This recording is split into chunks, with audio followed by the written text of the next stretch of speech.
He walked through the door dripping rain onto the marble floor. His wife had spent an hour cleaning that morning, and the first words out of his mouth were not hello, not sorry I'm late, not even her name.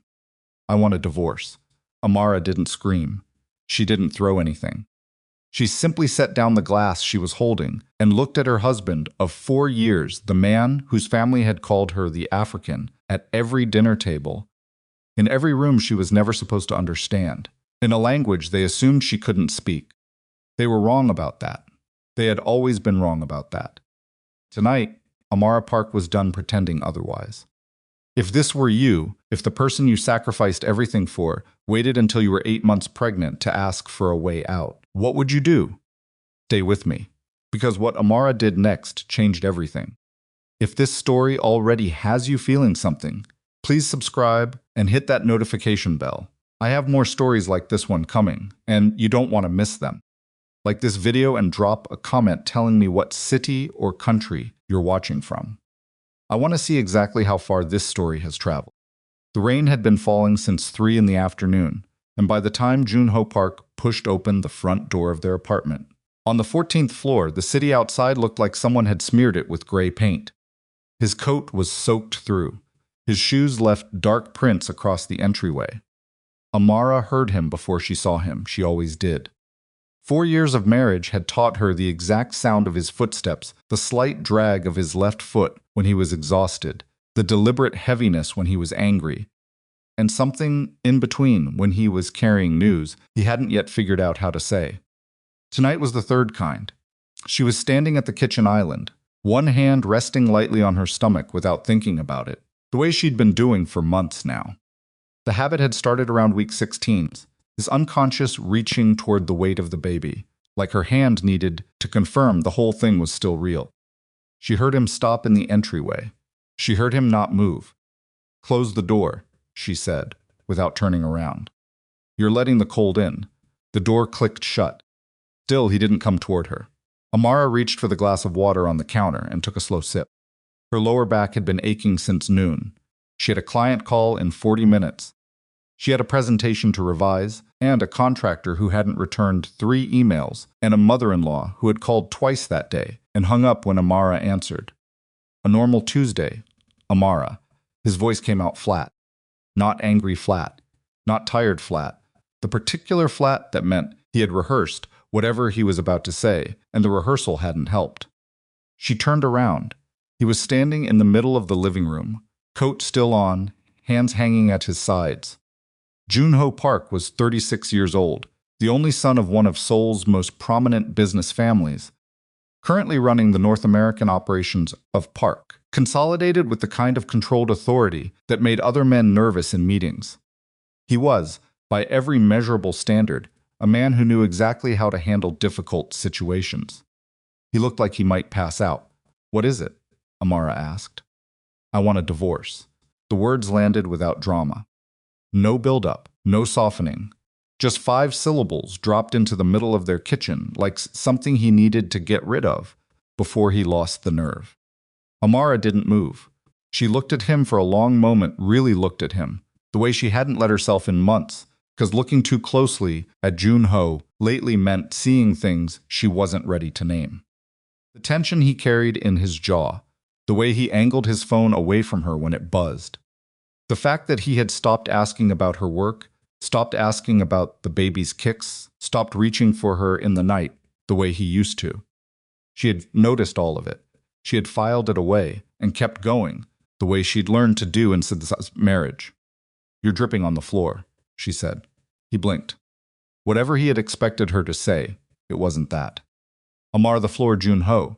Take your coat off, or stand somewhere it doesn't matter." She set her glass down. "Cleaned in here." He looked down at the small puddle forming beneath him. Then slowly, mechanically, he shrugged the coat off and draped it over the back of the nearest chair. His hands weren't entirely steady. Amara watched that detail with the careful attention of someone who had spent years collecting details in rooms where she wasn't supposed to count. She waited. He ran a hand through his wet hair. "I didn't want to do this like this." "Then how did you want to do it?" I don't know." "Better than this." "Better," she repeated, not mocking. just letting the word sit there between them. Junho looked at her stomach and then quickly away. That single small movement, that involuntary flinch, told Amara everything she had spent 2 weeks hoping she was wrong about. "Is it Suyeon?" she asked. The silence that followed was its own kind of answer. His expression didn't collapse, it froze.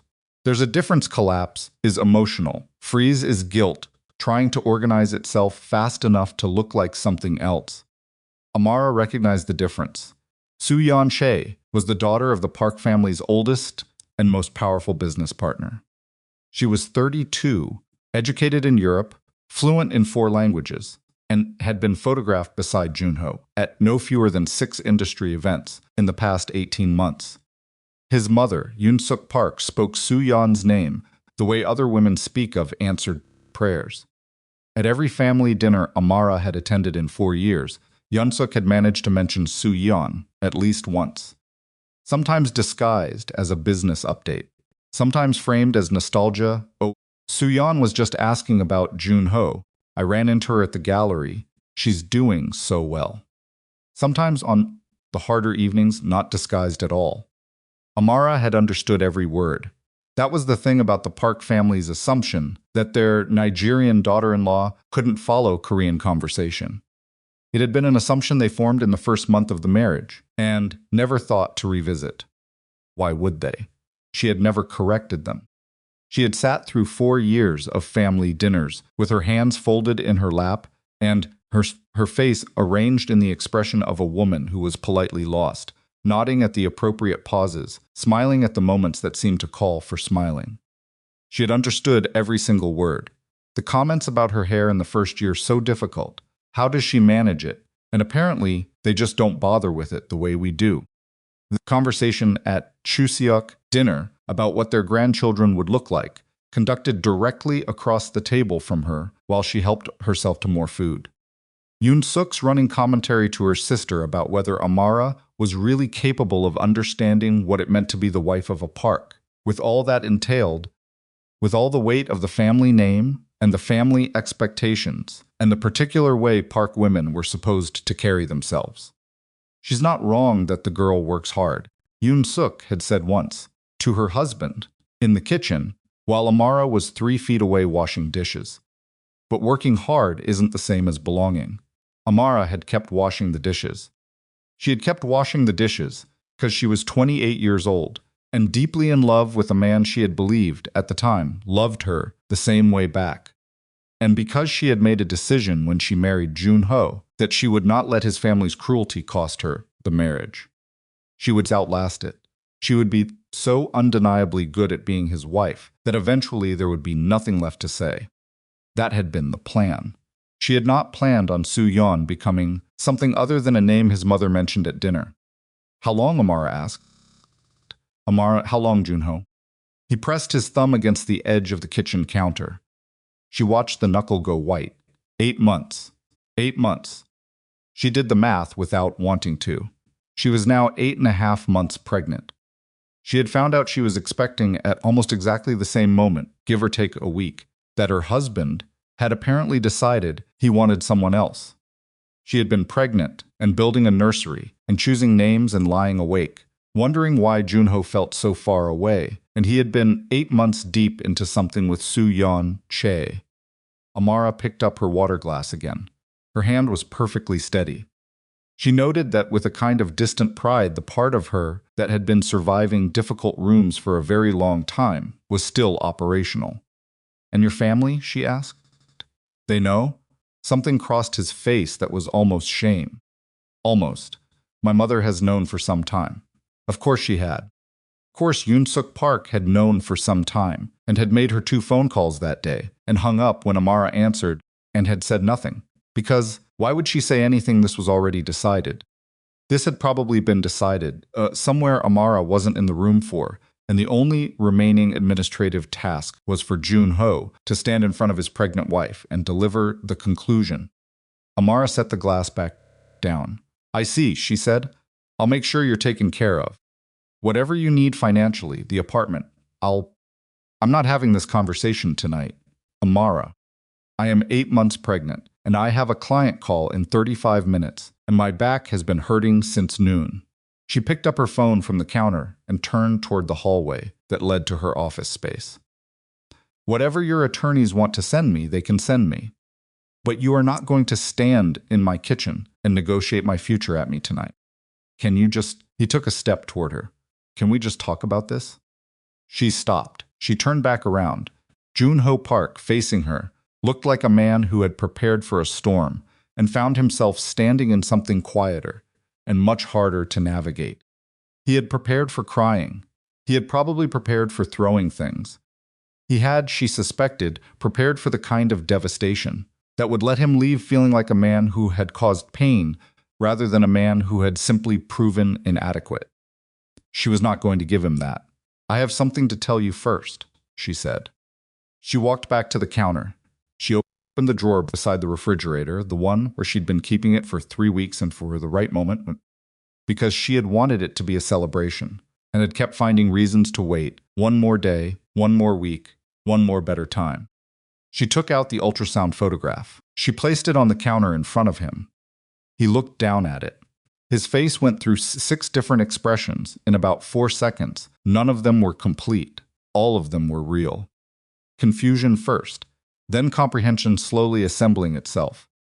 Then something that had no good name, some collision between joy and horror and grief, and the specific devastation of a man who has just understood the full weight of what he came here tonight to do. That was from Monday, Amara said. She's healthy. Everything looks good. She kept her voices even. I was going to make dinner. I was going to light candles. I had a whole thing planned.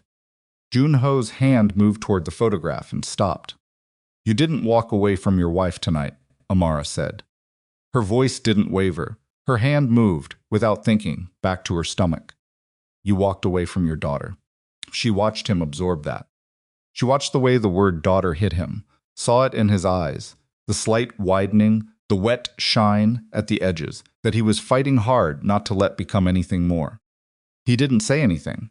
For the first time in 4 years of marriage, the man who always had a position, who always had a plan, who could sit in a boardroom for 9 hours and come out knowing exactly what he wanted and how to get it. That man had absolutely nothing to say.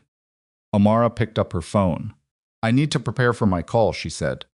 You can sleep in the guest room tonight or you can leave. That part is your choice. She walked down the hall. She sat down at her desk. She pulled up the files for the client call. She stared at the screen for approximately 45 seconds before her eyes blurred badly enough that she had to stop and press the heels of both hands against them. She did not cry. She did not allow herself to cry yet. She had learned, long before she married Junho Park, that there was a time for everything, and the time for falling apart was never while someone was watching. She took one breath, then another. She straightened her spine. She opened the presentation. She had a call to take. Down the hall, she heard Junho pick up the ultrasound photograph from the counter. She heard him not put it back down. She did not let herself think about what that meant. Not yet, not tonight. Because thinking about it would require her to feel the full dimension of what had just happened, and she couldn't afford that yet. She could not afford to feel the 4 years she had poured into this man, the language she had quietly learned to protect herself in his family's house, the dignity she had maintained through 100 small humiliations at dinners where she was discussed like furniture that didn't quite match. She could not afford to feel all of that, and also take a client call, and also be 8 months pregnant, and also survive this night in one piece. So she did what she had always done. She put it away. She took the call, and later, much later, after she heard the front door close and the apartment go quiet, she allowed herself exactly 15 minutes. She sat on the edge of the bathtub. She let the tears come, the kind that don't make noise, that fall quietly and without performance, the private kind that belong only to the person shedding them. She thought about the candles she'd never lit, the dinner she'd never made, the moment she had rehearsed 100 times in her head, showing him the image of their daughter's face, watching him understand for the first time that this thing they had made together was real and particular and irreversible. She had imagined his joy. She had never imagined this. After 15 minutes, she splashed cold water on her face. She dried her hands on the towel hanging beside the sink. She looked at herself in the bathroom mirror, for a long time the woman looking back at her, 8 months along, eyes still red at the edges. Jaw set in a line she recognized because she had seen it on her mother's face the morning after her father left, and on her grandmother's face in every photograph from the years when surviving was all there was time for. She recognized it because it was the family face, the face that meant, "We are not done yet." Amara turned off the bathroom light. She went to bed. She did not sleep for a very long time, but she lay in the dark with her hand on her stomach and listened to the rain finishing itself against the glass, and she thought about exactly one thing. Tomorrow, just tomorrow, that was all she needed to get to. She had no way of knowing, lying in that dark apartment, with her daughter turning slowly inside her, that the man who had walked away from his family tonight was not the most dangerous person in her life. The danger was already moving, and it had nothing to do with heartbreak. The morning after Jun-ho walked out, Amara woke at 5:43 because her daughter kicked her hard enough in the ribs that sleeping through it wasn't an option. She lay still for a moment, one hand pressed flat against the side of her stomach, feeling the small, insistent movement. In the early months, it had felt like bubbles, like something uncertain and distant. Now it felt like a person, a specific, impatient, already opinionated person who had no interest in her mother's need for sleep. "I know," Amara said quietly, to no one. "I know." She got up. She didn't look at Jun-ho's side of the bed. She had already made a decision somewhere in the dark hours of the night that she was not going to spend the coming weeks cataloging absences: his pillow, his side of the sink, the hook behind the bedroom door where his robe used to hang. She had seen women do that. She had watched her aunt spend 3 years after her divorce, pointing at empty spaces. Amara was not going to point at empty spaces. She made coffee she mostly didn't drink and stood at the kitchen window, watching the city come back to life in the gray early light, and thought about the things she could actually control. Her first call came at 8:15. Not a client, her older sister, Chiamaka, who lived in Lagos and had an instinct for bad timing that had never once failed her. "You sound strange," Chiamaka said, before Amara had finished saying hello. "I'm fine, you're not fine. Your voice is doing that thing." "What thing?" "The thing where you talk slower than usual because you're managing yourself." A pause. "What happened?" Amara looked at the coffee going cold on the counter. "Jun-ho asked for a divorce last night." The silence from Lagos lasted about 2 full seconds, which was remarkable because Chiamaka had never been silent for 2 full seconds in her entire life. Then, "I'm going to need you to repeat that. You heard me." "Where is he right now?" "I don't know. He left." "He left." Chiamaka's voice climbed about half an octave. "He left. He walked into your home and told a woman who is 8 months pregnant that he wants a divorce, and then he left." "I need a minute. Please don't make this into..." Amara, I need 60 seconds. I will come back to you in 60 seconds. The line went briefly quiet, and Amara could hear her sister doing what she always did when she was furious, moving around, pacing, probably reorganizing something on her desk with a great deal of unnecessary force. Then, "Okay, I'm back. Is there someone? Is he leaving you for someone?" "Yes." "Korean?" Amara said nothing. That was its own answer. "His mother." Chiamaka's voice went flat and cold in a way that was significantly more frightening than the shouting. "His mother arranged this." "I don't know what she arranged." "I know exactly what she arranged. I've known what she was arranging since that first Christmas dinner when she asked you, in front of her entire family, whether women in your country traditionally served food or whether it was always done by the men." Another pause. "In Korean." She didn't know I understood. She knew enough to say it in Korean. Amara didn't answer that, because Chiamaka wasn't wrong. "Come home," her sister said. "Come home right now, today. Get on a plane." "I'm 8 months pregnant." Exactly my point. "Chica, I'm not getting on a plane. I'm not leaving." Amara picked up her coffee cup, realized it was cold, set it back down. "This is my city. This is my work. I have a presentations next week and a contractor who is behind on a project, and I am not going to let him. I am not going to let any of this make me run. The line was quiet for a moment. Then Kiyomaka said, softer, are you sure you're okay? No.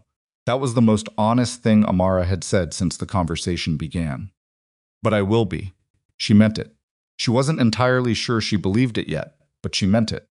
The first attorney called on day 3. A representative from the firm that handled Parks Consolidated's legal affairs, a smooth, measured man named Mr. Bake, who spoke with the particular brand of careful warmth that very expensive solicitors use when they're telling you something you aren't going to like.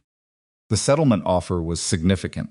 The kind of number that was designed to make a person feel taken care of, while simultaneously making them feel like the amount of money was intended to purchase their silence, their departure, and their permanent absence from the social geography of Junho Park's life. Amara listened to the full offer. She asked Mr. Bake to repeat the part about the non-disclosure agreement. He repeated it. No, she said, a brief pause. Mrs. I won't sign a non-disclosure agreement. The settlement figure is quite... I understand the figure. I'm not signing it. She shifted the phone to her other ear. I'll accept what I'm legally entitled to. No more. And there will be no NDA. She could hear Mr. Bake recalibrating. Mrs. I want to make sure you understand that this offer reflects Miss Park's genuine desire to ensure your well-being and the well-being of... Please send whatever documents are appropriate to my attorney. She gave him the name and email address. I'll be in touch through her. She ended the call and sat with the silence of her apartment for a moment. Then she opened her laptop and got back to work. What happened over the following 6 weeks was not a clean break. Nothing that real ever is. Junho did not disappear. He called. Not every day, maybe 3 times a week at first, at hours that suggested he was sitting somewhere alone and not managing his own situation particularly well. Amara answered approximately half of those calls. The conversations were short, practical, and occasionally civil. They discussed the apartment, which was legally in both names. They discussed her medical coverage, which was tied to his company plan and would need to be handled. They did not discuss Suyeon. They did not discuss his mother. They did not discuss the 4 years. Not yet. Yoon-suk Park called once. Just once. Amara saw the name on the screen and answered it because she had decided at some point in those long dark hours after Junho left that she was done organizing her face into shapes that cost her something. She was done pretending she didn't understand. She was done being the quiet, composed, endlessly patient woman who absorbed everything and displayed nothing. She answered the phone and said, in clear, unhurried Korean, "Good afternoon, Yoon-suk Si." The pause on the other end was worth 4 years of swallowed words. Yoon-suk stopped, collected herself, tried again. You speak Korean? I do, Amara said, still calm, still unhurried. I've spoken it for quite some time. Another silence. Longer this time.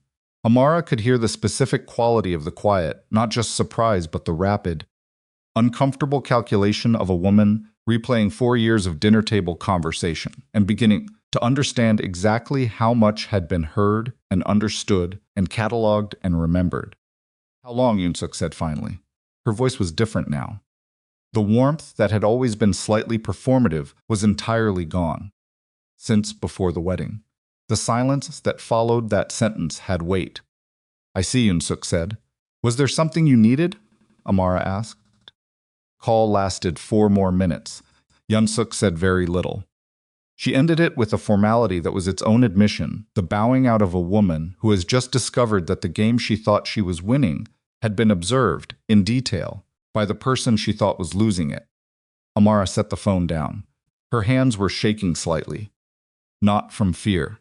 From the physical effort of maintaining that much composure under that much pressure for that many minutes. It was the way your legs shake after you've been standing at full attention for too long, not weakness, just the body finally acknowledging the cost. She let them shake. She got herself a glass of water. She sat down. Then she did something she hadn't done in 4 years. She wrote it down. All of it. Every dinner, every comment, every look and dismissal, and backhanded observation and quietly devastating conversation she had overheard in rooms she wasn't supposed to understand. She wrote it down in a document on her laptop, in English, with dates where she could remember them and contexts where she couldn't. She didn't know why she was doing it. She just knew she wanted it to exist somewhere outside her own head. She would be grateful for that document later. She didn't know that yet. The work was what kept her upright in those weeks. It had always been the work. Amara had known since she was 19 years old and enrolled in her first architecture program that designing spaces was the thing she was built for, not because she was naturally talented, though she was, but because she genuinely could not stop thinking about it. About the way a room feels before you've consciously understood why. About the relationship between light and movement and the way human beings unconsciously calibrate their behavior to the spaces they occupy. About what it means to build something that will outlast you. Her portfolio was not nothing. Before the marriage, she had worked for 3 years at a firm in Lagos, and then another 2 years at a mid-sized practice in New York, accumulating the kind of experience that looked good on paper, but hadn't yet translated into anything she could call her own. After the marriage, things had shifted. Not deliberately, Junho had never asked her to stop working. But the weight of being a park had its own demands. Dinners, the events, the travel that coincided with Junho's schedule rather than hers. The slow accumulation of adjustments that each felt small and each cost something. By year 3, she was doing freelance work out of a corner of their apartment's second bedroom, which was not nothing, but was considerably smaller than what she'd imagined for herself at 25. Now she had nothing but time. She found the studio in Brooklyn through a client who mentioned it offhandedly, a raw space on the 3rd floor of a converted manufacturing building, not beautiful, not convenient, with heating that worked inconsistently, and a freight elevator that required patience and a strong relationship with uncertainty. She signed the lease on a Tuesday morning. Her back hurt the entire time she was doing it. She didn't care. The first project she took on her own, fully her own, not subcontracted through another firm, was a small boutique hotel in Bushwick that the owner, a stubborn 60-year-old Dominican woman named Marisol, had been trying to renovate for 3 years through a rotating cast of contractors and designers who kept either overcharging her or under-delivering or both. Marisol interviewed Amara in the hotel's lobby, which currently had the specific aesthetic of a space that had given up. "You're pregnant," Marisol said, not unkindly, as soon as Amara walked in. 8.5 months, Amara confirmed. "And you want to take on a full hotel renovation." "I want to design it. The build team does the construction." Amara looked around the lobby slowly, taking inventory. The bones were actually excellent high ceilings, original industrial windows, a staircase that someone had covered in cheap carpet sometime in the 90s that was, based on what she could see of the Newells, hiding something genuinely good. This space has been apologizing for itself for a long time. It doesn't need to. Marisol studied her. Every other designer I've talked to wanted to gut the whole thing. Every other designer was wrong. A pause. "What would you do with it?" Marisol asked. Amara told her. She talked for 22 minutes without notes. She talked about the windows and what they could be doing with natural light that they weren't. She talked about the staircase and what was almost certainly underneath the carpet. She talked about reclaimed materials and local artists and the difference between a hotel that performs authenticity and one that actually has it. Marisol hired her before she finished the sentence. Her daughter was born 11 days later. She came 6 weeks early. The doctors had been monitoring a concern about positioning for 2 weeks, and then one morning at 4 a.m. The concerns became urgent, and suddenly Amara was in a hospital room with her sister on a video call from Lagos and a midwife who was extraordinarily calm and effective. And 4 hours after that, there was a small, furious, entirely healthy person in the world who weighed 5 pounds 9 ounces and had, Amara would later say, come out already looking skeptical of everything. She named her Zora. Junho found out because the hospital's required to list him as the father on the birth documentation, and he apparently had some kind of alert set up because he appeared at the hospital 3 hours after the delivery, looking like he. hadn't slept in days, which was probably accurate. Amara was nursing Zora when the nurse told her he was in the waiting area. She thought about it for a long moment. "Send him in," she said. Junho walked in looking at the floor, then at the window, and finally, unavoidably, at the small person Amara was holding. Something happened to his face then that Amara had never seen happen to his face before. Not in 4 years. Not in the early days when they were new to each other and everything was still unguarded. Not at their wedding when she had walked toward him, and he had looked at her in a way that she had believed, at the time, meant something permanent. This was different from all of that. This was a man encountering something that was irreducibly real in a way that everything else in his life was apparently not, and the impact of it was visible in a way he had no mechanism to control or manage. He stood at the foot of the hospital bed and looked at Zora. "Zora," Amara said. He repeated it quietly, like he was trying it out. He didn't ask to hold her. Amara noticed that. He stood there for a while and looked, and then he looked at Amara, and he opened his mouth and then closed it again. "Thank you for letting me in," he said finally. "She's your daughter," Amara said. "That's not my call to make." He nodded. He stood there another few minutes, and then he left, and Amara looked back down at Zora and adjusted her hold slightly, and breathed. The problem arrived on a Wednesday, 6 weeks after Zora was born. Amara had gone back to the studio not full hours. Not yet, but she was going in. She had a babysitter she trusted, and she had deadlines she wasn't going to miss, because she had a baby. Because missing deadlines was how projects evaporated, and she couldn't afford anything evaporating right now. She was at her desk reviewing material samples for the Marisol project when her attorney called. Her name was Patricia Osi, a Ghanaian-American woman in her 50s who had the particular energy of someone who had watched a great many things go wrong and had organized her entire personality around ensuring that when things went wrong for her clients, they went wrong for the other side more. Amara had found her through a friend of a friend and trusted her immediately. "I need you to come in," Patricia said. "Today if possible." "What's happened?" "I'd rather talk in person." That was not a sentence that meant good news. That was a sentence that meant the news was the kind that required a face to deliver and a room to contain. Amara got there at 2 in the afternoon. Patricia had 3 documents on her desk, printed and laid flat, and she watched Amara sit down before she said anything. 3 accounts, Patricia said. Corporate accounts, technically subsidiaries of Park Consolidated. All 3 have your name attached to them not as a signatory, but as a. And this is the specific language in the documentation, affiliated party, and beneficial interest holder. Amara looked at the papers. "I don't know what that means." "It means your name is on something it has no business being on." Patricia leaned back. "These accounts have been moving significant sums. The movement pattern is consistent with what investigators call layering passing money through multiple channels to obscure its origin. I wasn't involved in. I know you weren't involved." "That's not the point." Patricia's voice was precise and level. "The point is that your name is on these documents, and the accounts in question are currently under review by federal investigators who have been building a case against a subsidiary of Park Consolidated for the better part of 2 years. The room felt different for a moment. "Who did this?" Amara asked. "I have some thoughts about that. But right now, what I need to know is whether you have any documents, anything you took from the apartment, any copies of financial records, anything at all related to Park business." Amara thought about the early days of the marriage, when Junho had occasionally asked her to review contracts because her structural inconsistency translated surprisingly well to financial documents. He had trusted her judgment. She had helped him catch 2 significant errors in vendor agreements.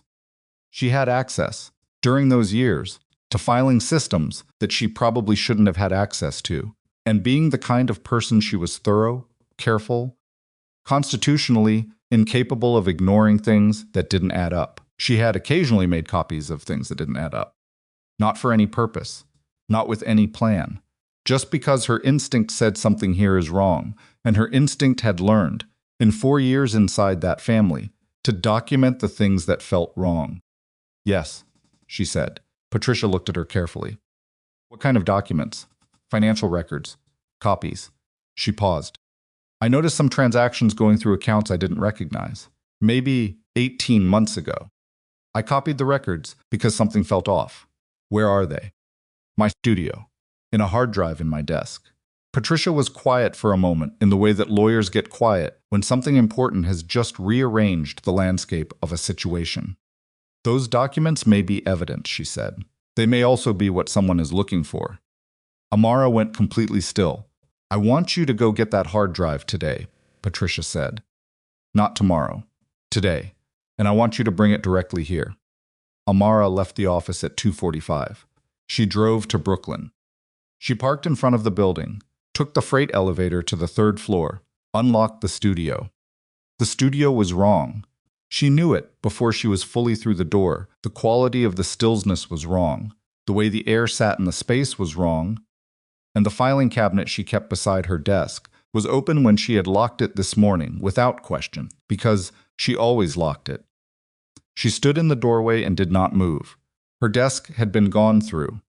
Carefully, someone who knew what they were doing had been careful, but not careful enough to account for the fact that this was Amara's space, and Amara knew every surface of it the way she knew the faces of people she loved. The chair was an inch farther from the desk than she kept it. The left drawer wasn't fully seated. She looked at the desk for a long moment, then walked forward and opened the bottom right drawer where she kept the hard drive. It was still there. They hadn't found it because she didn't keep it in the obvious place.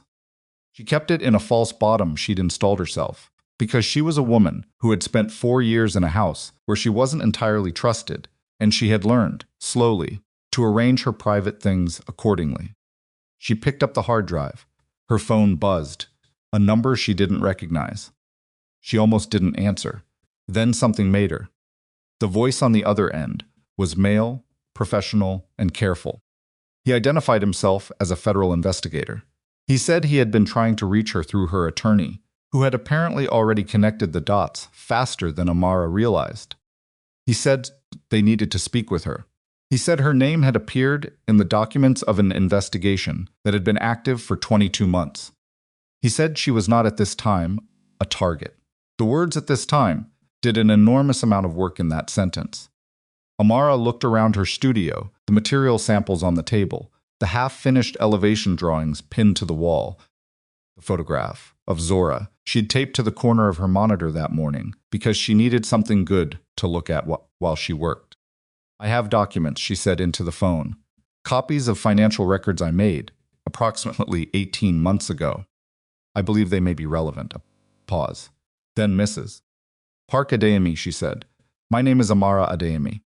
She said it the way you say something that has always been true and has only been waiting for the right moment to be stated out loud. There was a short silence, and then the investigator said, Ms. Adeyemi, can you come in tomorrow morning? She said yes.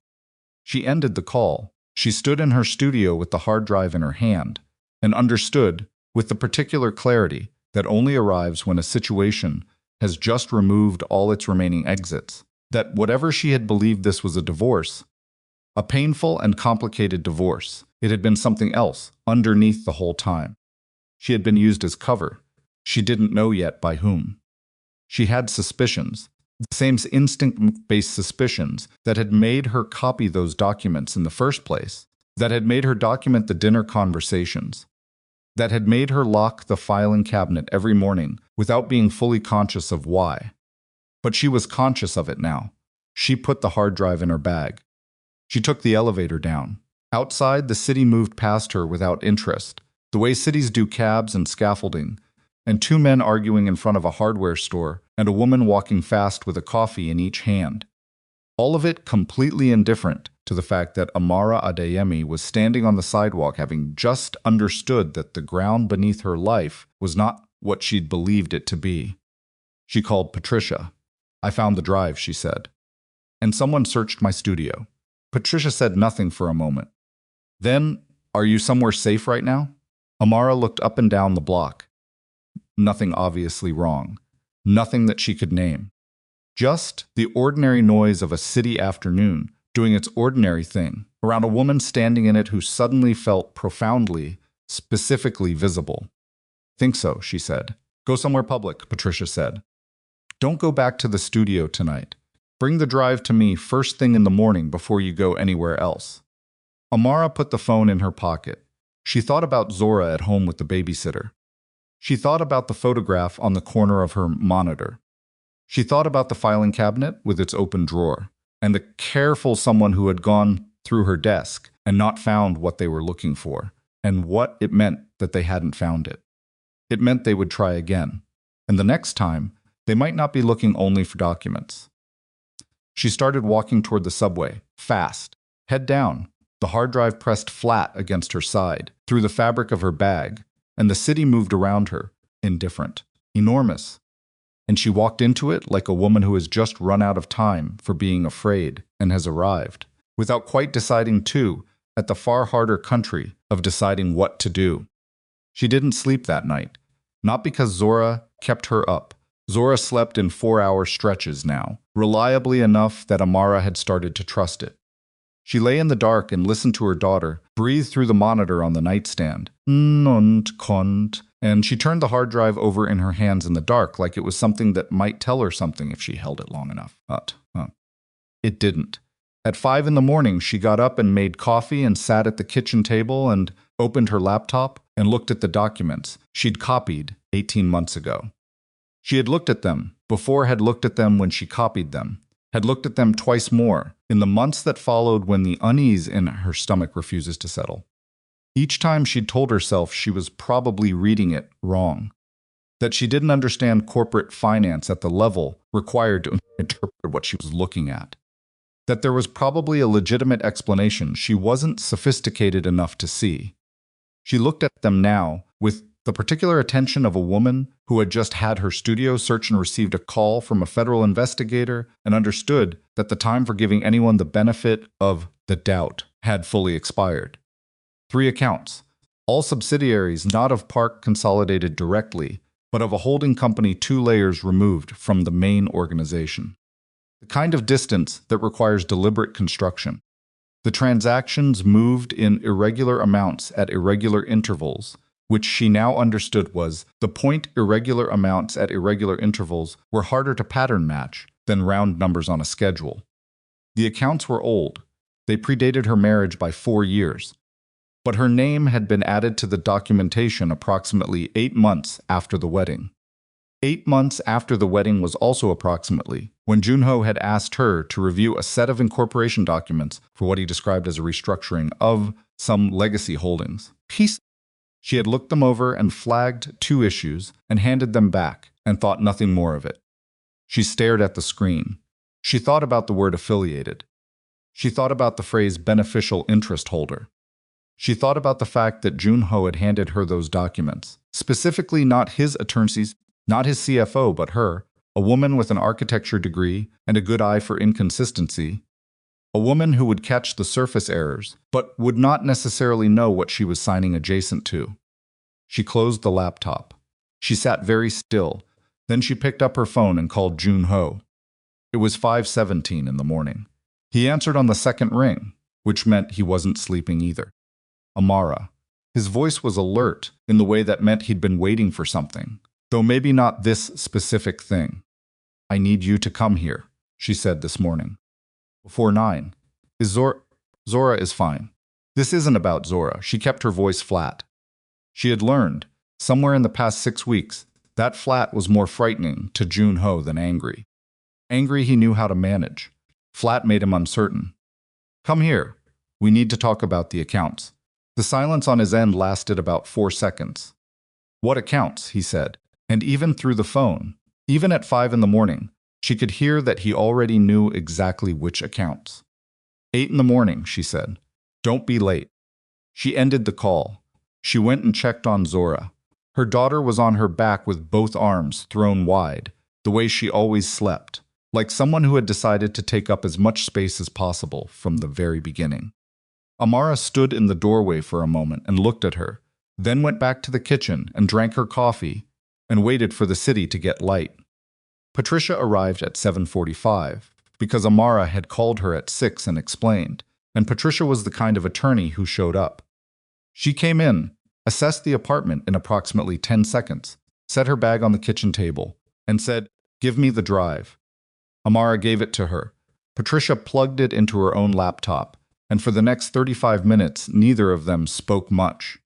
Patricia read. Amara made more coffee. Outside the window, the city was doing its morning thing, the garbage trucks, the delivery vans, the particular quality of New York light at 8 a.m. in winter that made everything look like it was being illuminated from behind a sheet of wax paper. At 8:13, Junho knocked. Amara opened the door. He was wearing a coat she didn't recognize, something new, something he'd acquired in the past 6 weeks, and he looked like a man who had been running on bad sleep and worse decisions for an extended period and had recently begun to understand the full accounting of that. He saw Patricia and stopped. "Who is this?" he said. "My attorney," Amara said. "Sit down." "Amara, sit down, Junho." Something in her voice made him do it. He sat at the kitchen table across from Patricia, who looked at him with the expression of someone who has already read the documents and formed their conclusions and is now simply observing. Amara remained standing. She had decided somewhere in the long, dark hours of the night that she was not going to sit down for this conversation.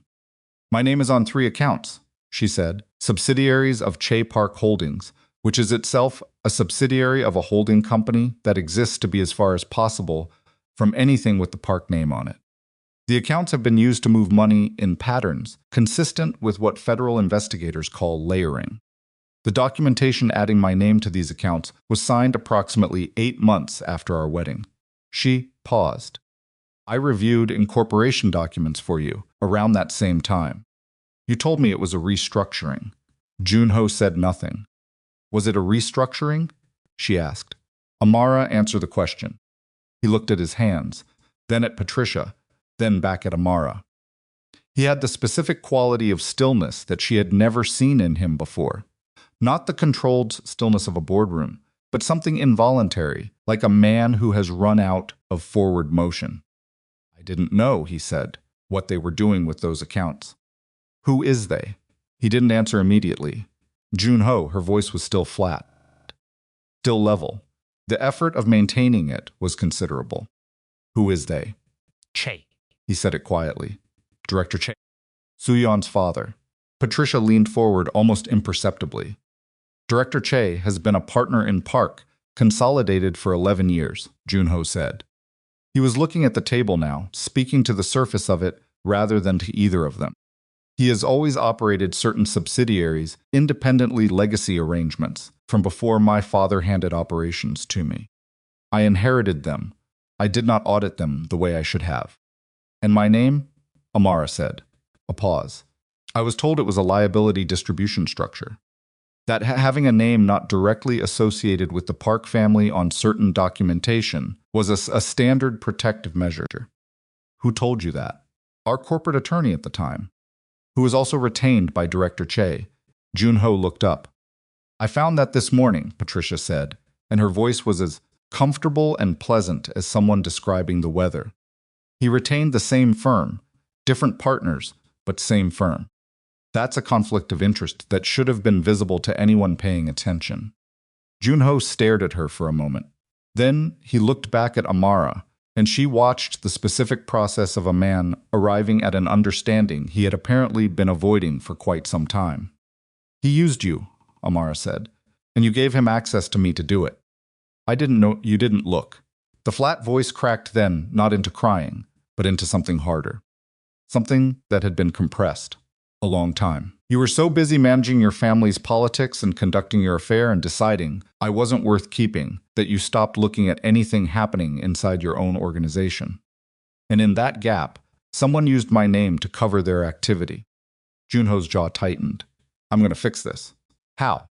"I'll go to the investigators myself. I'll give them everything I have on the Che accounts. Your attorneys will advise against it." "I know."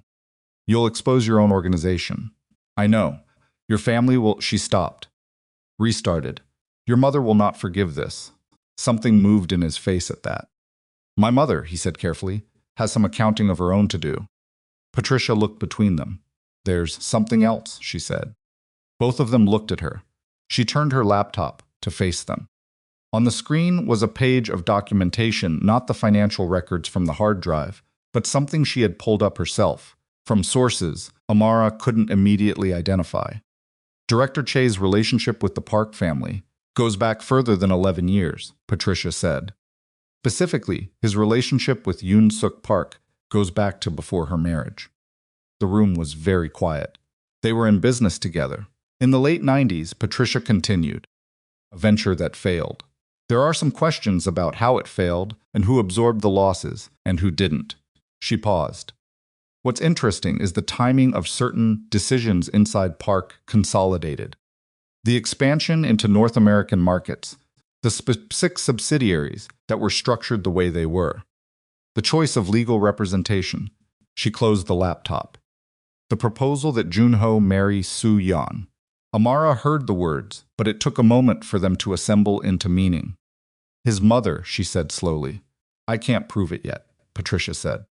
But the patterns suggests that Yoon-suk Park has had a long-standing arrangement with Director Che that predates this marriage, predates this organization in its current form, and has been advanced by a series of decisions inside the family that she stopped. What chose her next words that consistently positioned certain people and moved certain others. Junho had gone completely white, not pale, white. The kind of color that happens when blood has made a sudden executive decision to relocate. She knew, he said. It wasn't a question. He said it the way you say something when the last piece of a thing you didn't want to understand has finally made itself unavoidable. Neither Amara nor Patricia said anything. She knew what Che was doing with those accounts, he said. She's known the whole time. He stood up from the table.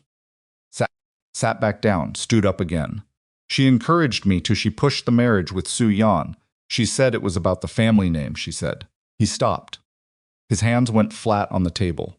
She was protecting Che. She was keeping the arrangement intact by making sure the marriage happened. And the divorce, Patricia said. He looked at her. The divorce removed a complication, Patricia said. If investigators started looking at those accounts, a cooperative wife with access to records and no particular reason to protect the organization would be a liability. A bitter ex-wife who had been treated badly and compensated generously and sent away under an NDA. She let the sentence end itself. Amara sat down. She sat down because her legs had made a decision independent of her intentions.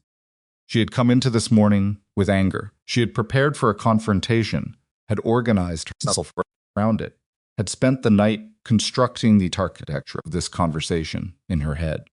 What she had not prepared for was this, the specific revelation that her entire marriage, including its ending, had been a maneuver. That the humiliations she had endured at family dinners, the 4 years of quiet erosion, the divorce, the settlement offer with the NDA, that all of it had a shape that preceded her, that she had been placed inside a plan she never knew existed and walked through it as though she were making choices. The anger didn't go away. It transformed into something colder and more structural. What do we do? She said. She was not asking Junho. You go to the investigators tomorrow as planned, Patricia said. You bring the hard drive. Yeah. You answer their questions completely and accurately. You do not characterize anything you describe, what you saw, what you copied, and when. That's all. And me, Junho said. Patricia looked at him for a moment in the way that people look at things they're still deciding how to value. That depends on what you're willing to do, whatever it takes. That is a very large phrase, Patricia said. I need you to be specific. He was quiet for a moment. Then, I'll give them the full account records. Everything inside Che Park Holdings, everything I have access to in the main organization that connects to those subsidiaries. He looked at Amara. I'll make a public statement clearing your name if it comes to that. It will come to that, Patricia said. Then I'll make it. Amara looked at him. She had spent 6 weeks building a specific set of feelings about Junho Park Clean.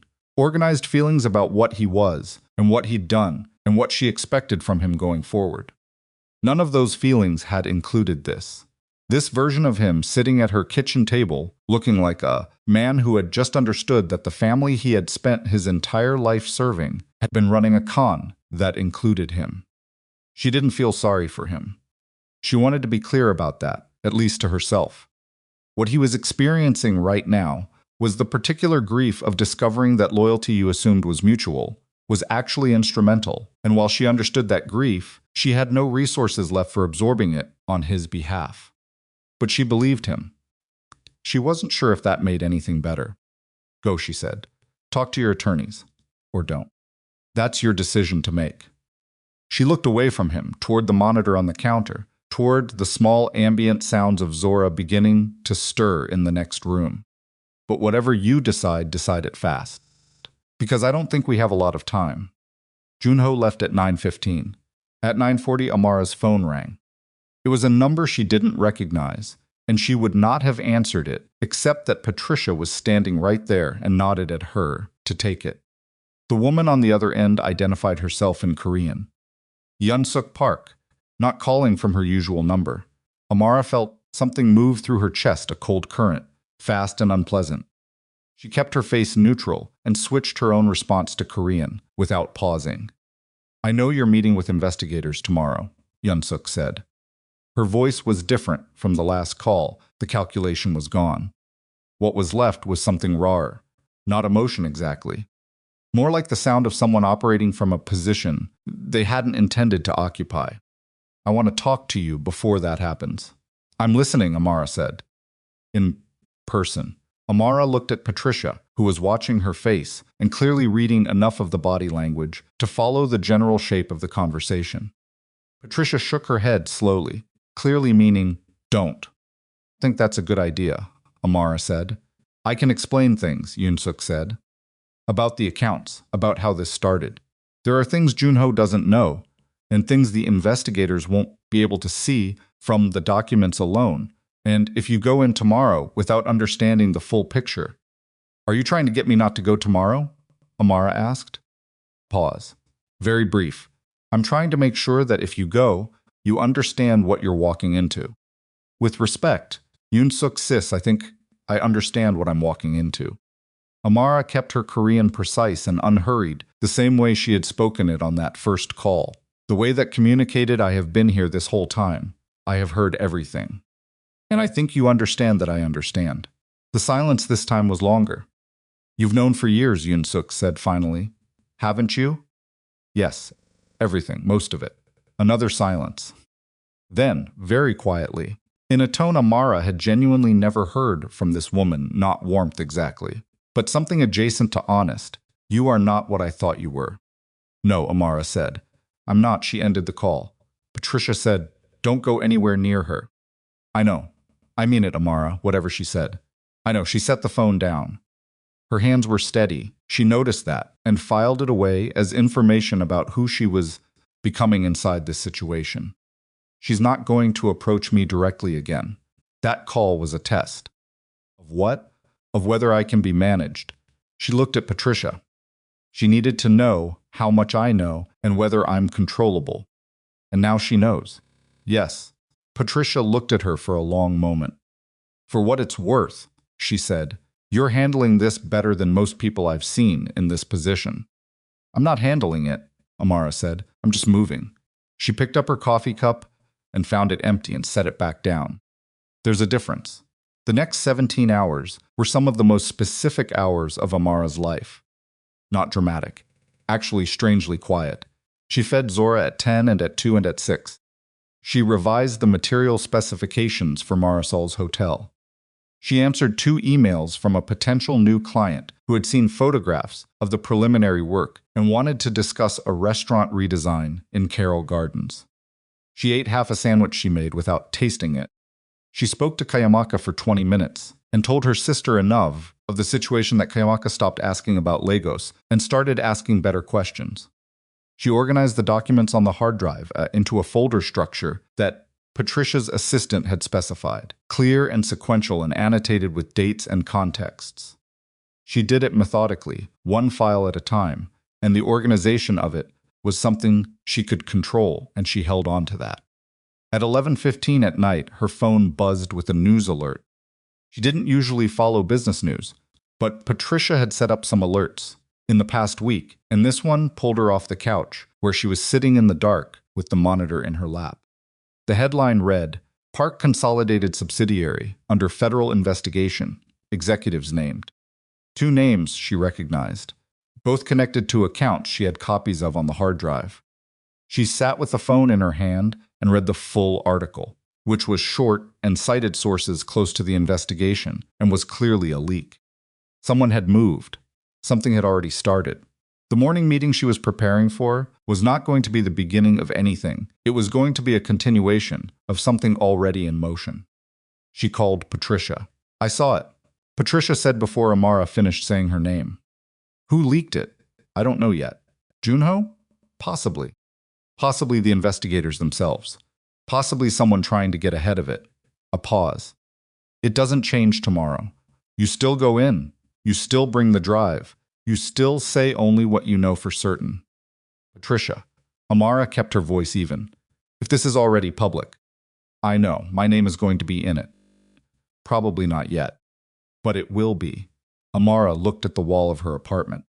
The framed photograph of Zora she'd printed and hung last week, 3 days old in the photograph. Eyes screwed shut. Expression of general protest at existing in a world outside the womb. What do I do when it is? Amara asked. You tell the truth, Patricia said. That's actually all you do. The truth is that you were placed on documents without full knowledge of their purpose. The truth is that you copied records because something felt wrong and you had the instinct to document it. The truth is that you cooperated fully and immediately. She paused. The truth is actually your strongest possible position. And Junho? Patricia was quiet for a moment. His attorneys reached out to mine tonight after you saw him. He wants a coordinated approach. He's offering to provide his own documentation to support your account. Amara processed that. He's doing it, Patricia said, carefully, without asking for anything in exchange. I see. I thought you should know that, thank you. Amara set the phone down on the couch cushion, then picked it up again. What time tomorrow? 8:30. I'll be there. She ended the call. She sat in the dark with the monitor in her lap and listened to Zora breathing. The sound of it was the most regular thing she had encountered in the last 72 hours, that small, predictable rhythm, completely indifferent to accounts and investigations and the specific wreckage of the world the adults around her had constructed. At 1 a.m, her phone buzzed again. Not a news alert this time. A text from a number she'd blocked 6 weeks earlier and apparently forgotten to keep blocked because Junho had found a way around it. The text read, I need to tell you something. Not about the accounts. About Su Yan. Call me when you can. She stared at the message for a long time. Then she put the phone face down on the cushion and did not call. She would call in the morning. She told herself that. She told herself she needed to sleep, needed to be sharp for the morning meeting, needed to manage her bandwidth because she was not going to walk into that federal building running on an empty tank. She lay down on the couch, which she had been doing instead of the bed, because the bed was still carrying too much of the previous 3 months, and she wasn't ready to negotiate with it. She closed her eyes. At 1:47, her phone rang. Not Junho this time. She looked at the screen and saw an unknown number with a New York area code, and something in the specific lateness of the hour and the specific moment and the specific quality of the past 72 hours told her to answer it. She answered it. The voice was a woman's voice. Young. Controlled. With the accent of someone who had been educated in at least 2 countries and has assembled a neutral English as a result. This is Su Yun Che, the voice said. Amara sat up. She hadn't spoken to Su Yan Che, had never spoken to her. She was a name, a recurring name, a photograph at industry events, a specter that had occupied a corner of her marriage for 4 years, and apparently for longer than that. She was the answer to the question Amara had asked Junho the night he asked for a divorce. She was the daughter of Director Shea, the woman Yunsuk Park had wanted for her son. The persons at the center of an arrangement, Amara, was only now beginning to understand in its full dimensions. I know who you are, Amara said. I need you to hear something before tomorrow, Suyan said. How did you get this number? From my father's files. A pause. Very brief. I've been going through my father's files for the past 4 days. I've been trying to understand something. I found things I wasn't supposed to find. Another pause, and then the control in her voice developed a hairline crack, something small and fundamental shifting beneath the surface. I think my father has been doing things with your name that you don't know about, and I think he has been doing things with my name, too, and I think… She stopped, restarted. I think we have both been used by the same person in ways that neither of us fully knew. The apartment was very quiet. What things? Amara said. There's a document, Su-yeon said. A private agreement between my father and Yoon-suk Park. I found it in a physical file in his study. I photographed every page. Her voice was still cracking at the edges, in a way she was very nearly managing to conceal. It was signed 7 months after your wedding. It specifies the conditions under which Junho would separate from you and pursue marriage with me. It outlines financial benefits to both families from the consolidation. She paused. It has a timeline. The divorce was supposed to happen before the baby was born. Amara heard those words. She heard every single one of them. Ms. Adeyemi Su-yeon said very quietly, I did not know about this document. I thought I was told that Junho and I… She stopped. The crack in her voice widened into something she could no longer manage. I thought I was someone he chose. The silence between them was enormous and specific. Amara looked at the dark ceiling of her apartment. She thought about the word chose, about what it meant and what it cost, and who had been allowed to believe they were living inside that word, when the truth was they were both living inside someone else's negotiation. Where are you right now? Amara asked. My apartment. A breath. I'm afraid my father knows I've been in his files. I've been afraid for 2 days. Are you physically safe? Yes. Yes, I think so. A pause. I didn't know where to call. I found your number in the files, and Another pause. I'm sorry. I know you have reasons to hate me. I don't hate you, Amara said. She said it, and it was true, and the truth of it surprised her in a way that nothing else in the past 72 hours had. I need those photographs, Amara said. The document your father signed. I need you to send them to my attorney tonight. She gave Su-yeon the email address. Can you do that? Yes. Do it now. Right now while we're on the phone.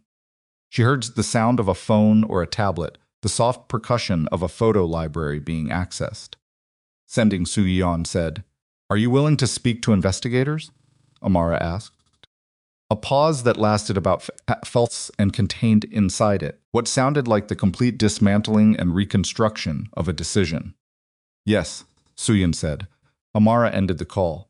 She texted Patricia immediately. Check your email. Document from Su-yeon Che. Physical agreement between Director Che and Yoon-suk Park. This changes tomorrow. Patricia responded in under 2 minutes, which meant she was also awake. I see it. I'm reading. Don't do anything else tonight.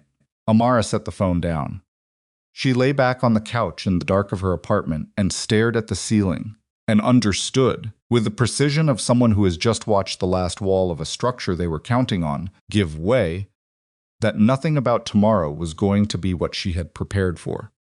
The meeting in the morning was no longer about clearing her name from a financial record. It was about an agreement signed in the 7th month of her marriage that had determined the course of everything that followed her husband's affair, the divorce, the settlement, the NDA attempt, the searched studio. All of it planned, all of it agreed to, and signed while she was at home building a nursery and choosing paint colors, and trying to figure out why her husband felt so far away, by 2 people who had decided that the problem of Amara Adeyemi could be managed with a timeline and the right financial incentives. She was not going to let that be the end of the story. But the person who was going to walk into that federal building in 7 hours was not the same person who had walked into Patricia's office yesterday afternoon. And she understood that now with a completeness that settled over her like the change in air pressure before something. She was at Patricia's office by 7:15, not because Patricia had asked her to come early, because she had lain on that couch until 4 in the morning and then given up on the pretense of sleeping and showered and fed Zora and arranged the babysitter and walked out into a city that was still mostly dark and cold in the specific way of early winter mornings when the air has an edge that feels personal. Patricia was already there. She had clearly not slept either. There were 2 coffee cups on her desk, both from the same deli down the street, and she pushed one toward Amara without comment when Amara sat down. The document from Soo-yeon was printed and laid flat on the desk between them. 11 pages. Handwritten annotations in the margins in 2 different scripts, Koreans and something Amara identified after a moment as traditional Chinese characters, which made sense because director Che had spent a decade building business relationships in Hong Kong before moving his primary operations to New York. Amara read it. It took her 9 minutes because she read it slowly. Every line, the way she read anything that mattered. Her Korean was sufficient for most of it. Patricia had already flagged the sections that required the translator she'd called at 3 in the morning, and those sections were clipped with handwritten summaries. Page 4, Amara's jaw was tight. By page 7, she had stopped breathing normally and was doing the thing her body did under extreme stress, shallow, controlled, almost imperceptible, like her lungs had decided to make themselves small. By page 11, she set the document down and put both hands flat on Patricia's desk and looked at the wall for approximately 30 seconds. The timeline, she said? Yes, it specifies the month. Month 7 of the marriage, Patricia said, which is when Jun-ho and Soo-yeon's relationship apparently began. Which is not a coincidence. He was told to. Patricia was quiet for a moment, in the way of some choosing their words with real precision. The document doesn't use that language. It establishes conditions and incentives. It outlines what each party receives when certain milestones are reached. She paused. Whether Jun-ho knew about this specific document. He didn't.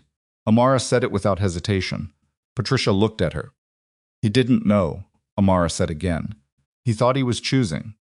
Thought he was choosing Soo-yeon and choosing his family and choosing the empire over me. And he was wrong about all 3 things, but he thought he was choosing. She took a breath. If he had known about this document, he's not whatever else he is. He's not someone who would allow himself to be managed that explicitly. His ego wouldn't survive it. Patricia nodded slowly. That's my read too.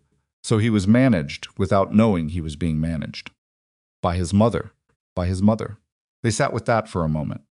The financial structure in the document, Amara said. The accounts with my name. The document references them directly, Patricia said. Your name was added to those accounts to create a vulnerability.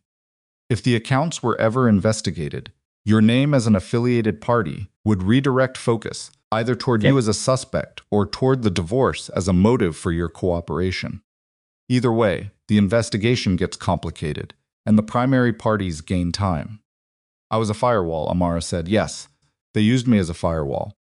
Yes, she picked up the coffee cup, drank, it was too hot, and she didn't care. What happens at 8:30, she said. We go in. We present the hard drive, the financial records, and the Chi Park document. I'll have already sent digital copies to the lead investigator. This morning, he's already seen them. He'll have questions. Patricia looked at her steadily. This changes the shape of the investigation significantly.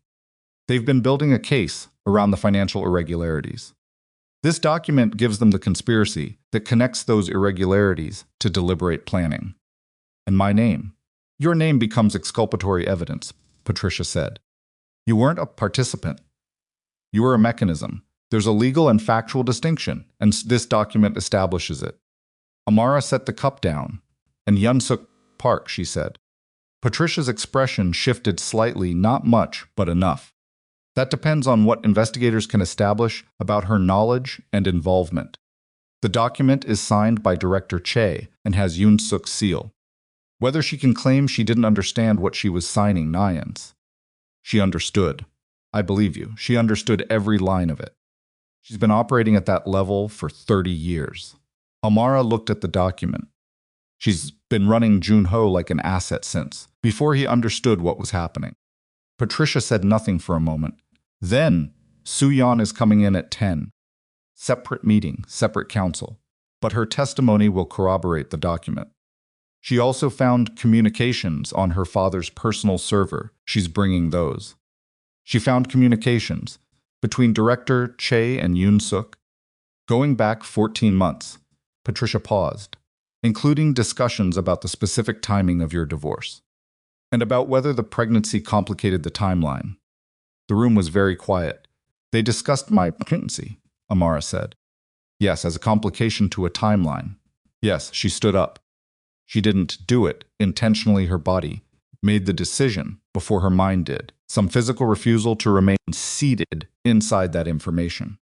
She walked to the window and looked out at the street below, at the morning filling in around the edges of the buildings. And she breathed through her nose and out her mouth 3 times. She thought about Zora. She thought about 8 months pregnant, standing in her kitchen at night, placing an ultrasound photograph beside her husband's wedding ring. She thought about the fact that somewhere during those months, while she was arranging a nursery and struggling with morning sickness, at least through client meetings, and trying to understand why her husband felt like he was disappearing, 2 people had been discussing the pregnancy as a logistical complication in a document she wasn't supposed to know existed. She turned back around. Let's go, she said. The federal building was 15 blocks away. They walked because Patricia said the movement would help, and she was right. The cold air and the physical act of moving through it did something metabolic that the apartment and the office hadn't. By the time they pushed through the glass doors of the building, Amara had arrived somewhere inside herself that felt less like emotion and more like mechanism. Clear, cold, precise. She had been in rooms before where she wasn't supposed to matter. She knew how to be in those rooms. She knew how to be underestimated, and how to let the underestimation run its course, and how to wait for the moment when what she actually knew became undeniable. The investigators were 2 of them, a woman in her 40s named Agent Reyes, who had the specific posture of someone who spent a lot of time watching people decide how much to tell her, and a man named Calloway, who took notes by hand in a small notebook and didn't speak much in the first hour. They sat across from Amara and Patricia in a room with bad lighting and a table that had experienced a great deal of difficult conversation. Agent Reyes started, not with the accounts, with the marriage. How long were you aware of the accounts that carried your name? I became aware of transactions. I couldn't identify approximately 18 months ago, Amara said. Copied the records at that time. Why didn't you report it then? I didn't know what I was looking at with certainty. I knew something was wrong. I didn't know who to report it to or whether reporting it would. She paused. Chose honesty over strategy. I didn't know whether reporting it would put me at risk inside my own marriage. Reyes looked at her steadily.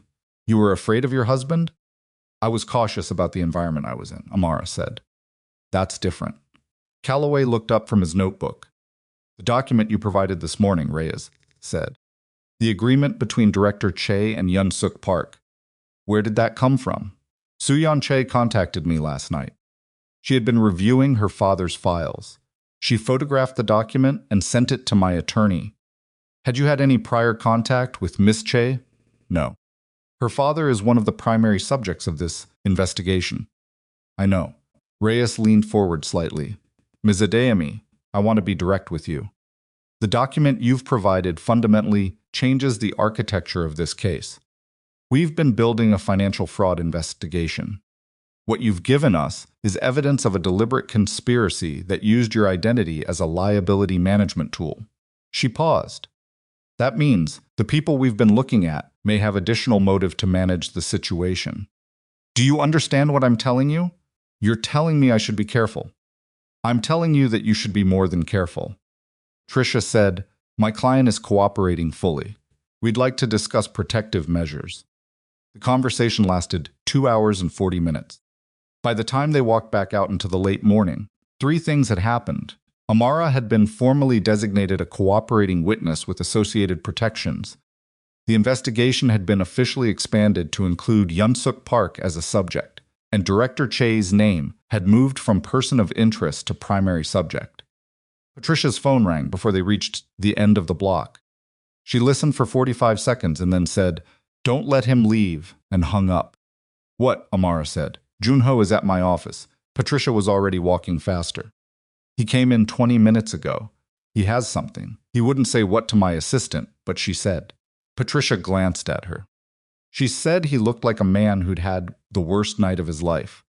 They got there in 8 minutes. Jun-ho was in the small conference room off the reception area.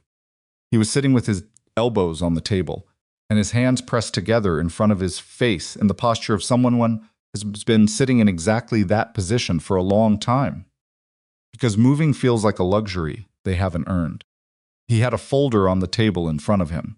He looked up when they came in, and something passed over his face when he saw Amara that she couldn't fully name. Not relief, something rawer than relief.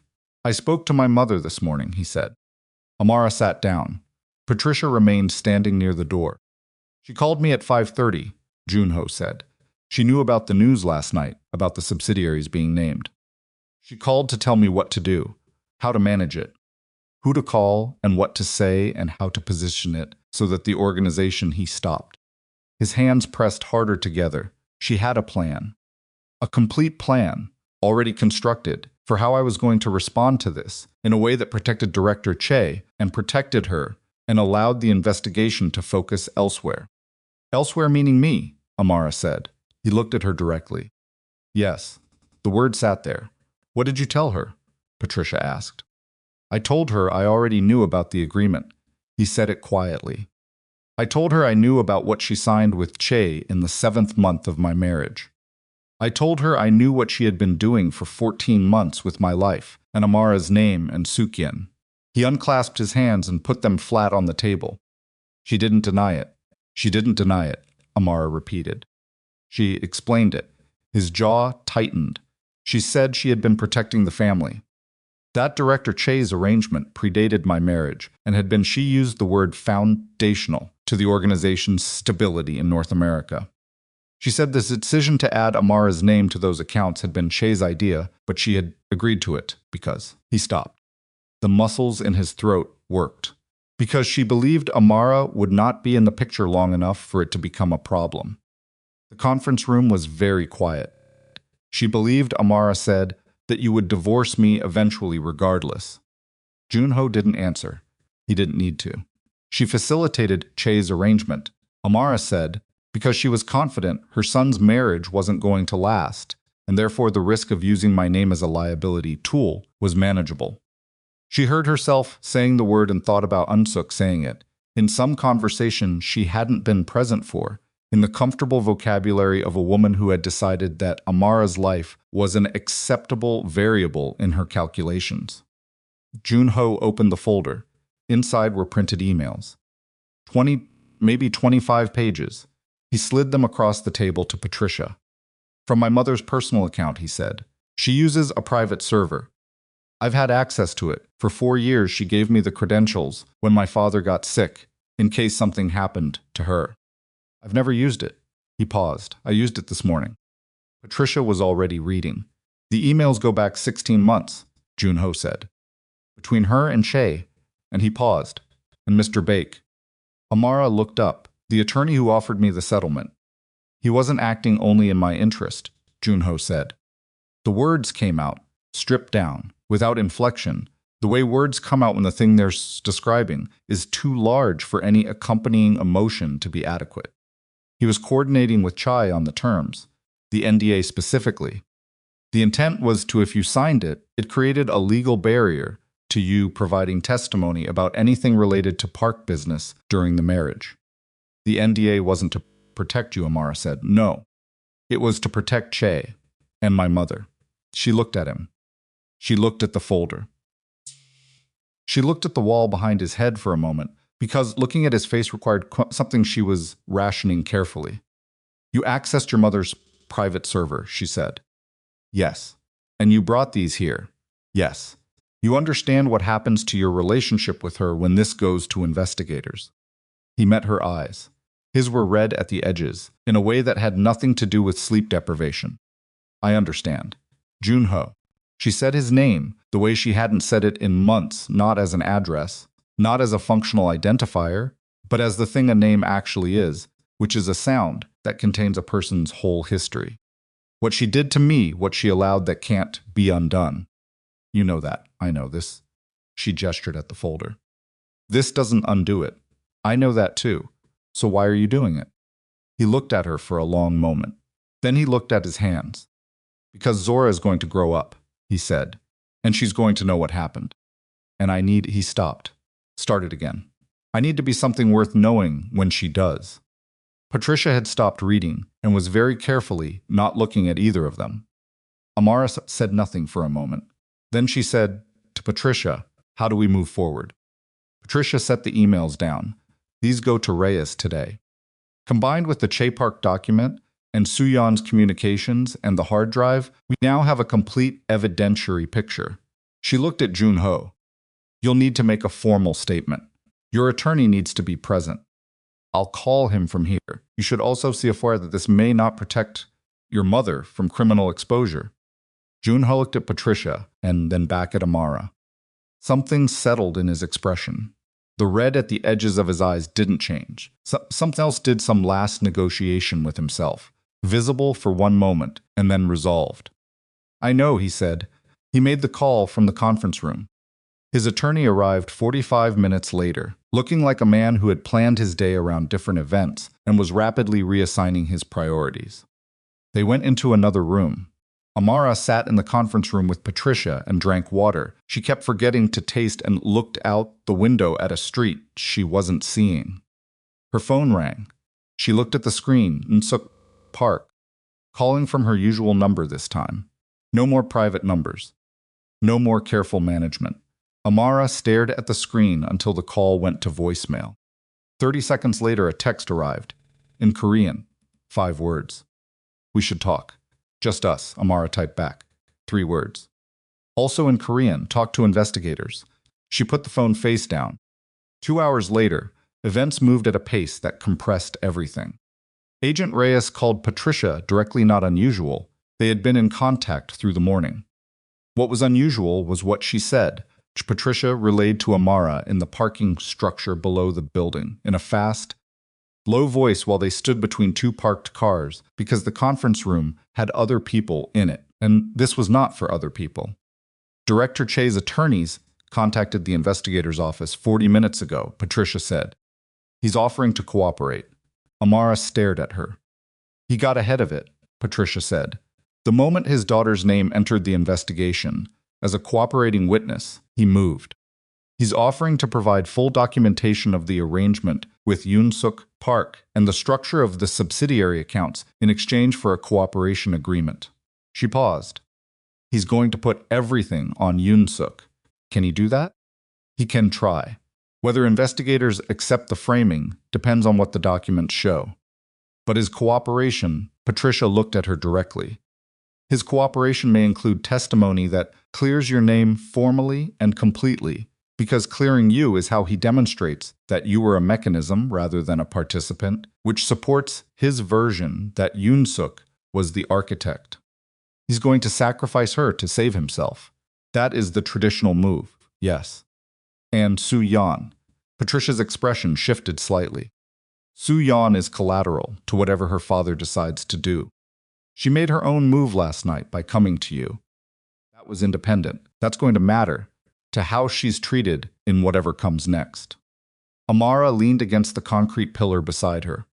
She thought about Su-yeon Che calling at 1 in the morning from a number she'd found in her father's files, voice cracking at the edges, saying, "I thought I was someone he chose." She thought about that phrase and what it cost to say it to the woman you believed you'd displaced. "None of them," Amara said slowly, "were actually in control of any of this. Except Yoon-suk's and Che. Except them." Patricia's phone buzzed. She looked at it. "Reyes wants us back at the federal building." 30 minutes. They started moving toward the elevator. "What is she going to do?" Amara asked. "Not Reyes. Not Su-yeon." Patricia knew who she meant. "Yoon-suk has not retained independent counsel yet, as of an hour ago," Patricia said. "She's still using the firm that represents Park Consolidated, which is significant, because that firm now has a conflict of interest, since they were also advising Jai through Mr. Bake." She pressed the elevator button. "She's running out of moves." "She has one left," Amara said. Patricia looked at her. "She can go public first," Amara said. "If she controls the narrative before investigators do, she can frame it. Frame me, frame the divorce, frame Junho as a victim of whatever version she constructs." She felt the shape of it as she was saying it, The way she felt structural problems when she was looking at a building, the point where the weight was wrong, where something was bearing too much load. She has relationships with press. Her family has been in this city for 20 years. She knows people who write things. She knows people who write things. Patricia looked at her with the expression of someone who wished they could disagree. That's why we move fast, she said. That's why we go back in today and not tomorrow. The elevator opened. They got in. The second meeting at the federal building lasted 3 hours and 40 minutes, and by the end of it, Amara's back was aching from the chair, and her throat was raw from talking, and she had told the full and exact and detailed truth so many times in so many specific ways that the truth had started to feel like a physical object she was carrying. At 4:17 in the afternoon, Reyes stepped out of the room for 12 minutes. When she came back, her expression had changed in a specific way. Not more relaxed, more organized. The expression of someone who has just received information that makes the pattern clear. Yoon Suk Park's attorneys have been in contact, she said. She wants to speak with us, voluntarily. Amara felt something shift in her chest. She's not coming in under subpoena, Reyes continued. She's requesting a voluntary meeting. She paused. Her lead attorney indicated she has documentation. She wants to provide documentation, she says, contextualizes the Che Park agreement in ways that current evidence doesn't reflect. She's going to try to control what you see, Patricia said. That's a reasonable interpretation, Reyes said. It's also a move that typically indicates someone's aware that evidence they can't control is already in our possession, and they're trying to get ahead of it. She looked at Amara. Whatever she brings, it will be filtered. But the act of bringing it the voluntary cooperation is itself information. After Reyes left the room again, Patricia turned to Amara. She's scared, Patricia said quietly. I know. You did that. Amara looked at her. 4 days ago, Yoon Suk Park was managing a situation she had spent 16 months constructing, Patricia said. She had a divorce in motion, an NDA prepared, an investigation she believed was pointed away from her, and a daughter-in-law she had assessed as isolated, financially dependent, and unlikely to possess material evidence. She paused. Every one of those assessments was wrong. Amara thought about the dinner tables, the conversation she had absorbed in rooms where no one thought she was listening. The 4 years of filing things away, not out of strategy, she had not been strategic. She had been a woman surviving a difficult environment, but out of the instinct of someone who had learned early that the world was not always going to tell you when something mattered, so you kept everything. She thought about the hard drive in the false bottom of her desk drawer. She thought about the document she had started typing on that laptop, the night of the last phone call with Yoon Suk. Every conversation and comment and quiet cruelty she could remember, with a date attached. She thought about the fact that she had done all of that, not as a plan, but as a reflex. As what a woman does when she is living inside something that doesn't feel right, and she doesn't have anyone to hand it to. The reflex had built a case. She had not known she was building it. She looked at Patricia. What time tomorrow? Patricia smiled brief, specific, the smile of someone who has seen a lot of situations and recognized this one as one of the ones that ends correctly. Reyes wants a full debrief at 9. I'll also need you available if Yoon Suk's meeting opens up anything we need to respond to. She paused. Tonight, Amara. Go home. Be with your daughter. Amara nodded. She gathered her bag. She stood up. Her phone buzzed. She expected Jun-ho. She expected Patricia's assistant.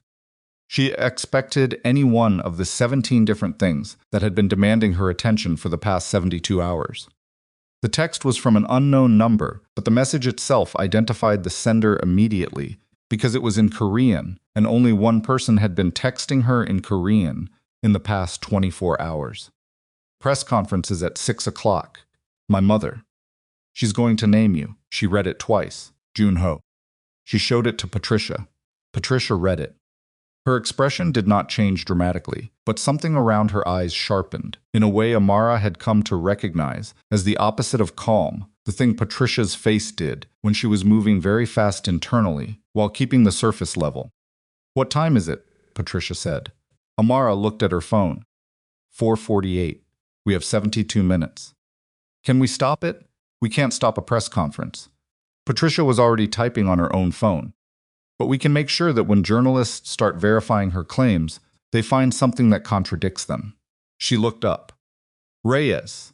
I need to call Reyes right now, and I need Junho in front of a camera in the next 40 minutes making a statement that establishes the record before his mother creates one. He'll do it, Amara said. She knew that with a certainty she hadn't possessed 3 days ago. Are you sure? Yes, Patricia called Reyes. Amara stepped into the hallway while the call happened and stood against the wall and breathed. The hallway smelled like industrial cleaner and old carpet and the specific neutrality of institutional spaces, and she breathed it in and out and felt her heart rate doing something that she observed without judgment. 72 minutes. Seung-suk Park was going to walk in front of cameras and tell a version of this story that ended with Amara as the woman who had deceived her husband, manipulated her access to Park business, and now cooperated with federal investigators out of bitterness and financial motive. She was going to say it in Korean and in English. She was going to say it in the careful vocabulary of a woman who had spent 3 decades managing how things looked. And there would be people who believed her not because she was credible, but because she was first. Because she was polished. Because she was the kind of woman that certain kinds of people instinctively trusted over the kind of woman Amara was in rooms that had not yet been shown any reason to think differently. Amara knew how those rooms worked. She had been sitting in them for 4 years. She pushed off the wall. She walked back into the conference room. Tell me what you need me to do, she said to Patricia. Patricia looked up from her phone. I need you ready to speak to reporters in about an hour. Not defensively, not reactively. Just who you are, what you have, and why the record exists. Okay, and I need you steady. I'm steady. Patricia looked at her for a moment. Really looked at her the way she had at their first meeting, when she was deciding what kind of client she was dealing with. Yes, she said. You are. Amara's phone rang. Junho, she answered. I'm here, he said. He sounded like a man who had been through a fire and was standing in what was left of it, taking inventory. Tell me where to be, she told him. Outside, somewhere across the city, a press conference was being arranged in a hotel conference room, and a woman who had spent 16 months, believing she could determine how this story ended, was preparing to tell it her way, for the last time, to a room full of people who didn't yet know they were about to watch the whole architecture of her version. The hotel was 12 blocks away. Junho's statement had to happen first. Patricia had arranged it in 23 minutes, a contact at a business wire service, camera crew that owed her a favor, a small conference room 2 floors below where Amara was standing. Not polished, not staged. That was intentional. A polished statement looked managed. What they needed looked like a man who had run out of options for anything except the truth. Amara stood outside the room while it was set up and watched Junho through the narrow window in the door. He was sitting at the table with his attorney, who was talking at him in a low, urgent voice, and Junho was not entirely listening. He was looking at his hands. He had the stillness of someone who has already made the decision and is simply waiting for the moment to arrive. His attorney came out. He was a man in his late 50s named Cho, who had been handling Park family legal affairs for 11 years, and currently had the expression of someone watching a building he had carefully maintained choose to demolish itself. This is going to be very damaging, Cho said to Patricia. Not to Amara. He had not looked directly at Amara since he arrived. For whom? Patricia said. For the organization. For the family name. For the people who built an illegal arrangement on top of that organization and used my client's name to protect it? Patricia kept her voice pleasant.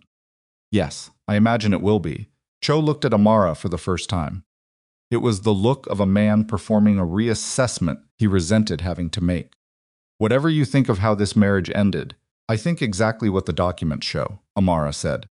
Nothing more and nothing less. He went back inside. At 5:31, Junho Park looked directly into a camera and spoke for 11 minutes without notes. Amara watched on a tablet Patricia's assistant was holding. The feed was live, the wire service was distributing it in real time, and Patricia had sent the link to 6 journalists. In the 30 minutes prior, journalists who covered financial crime and corporate governance and who had In the past week, receiving anonymous tips about the Park Consolidated investigation that had turned out to be accurate. Junho's Korean was formal in the way of someone who had grown up codes, switching between the language of family dinners and the language of boardrooms.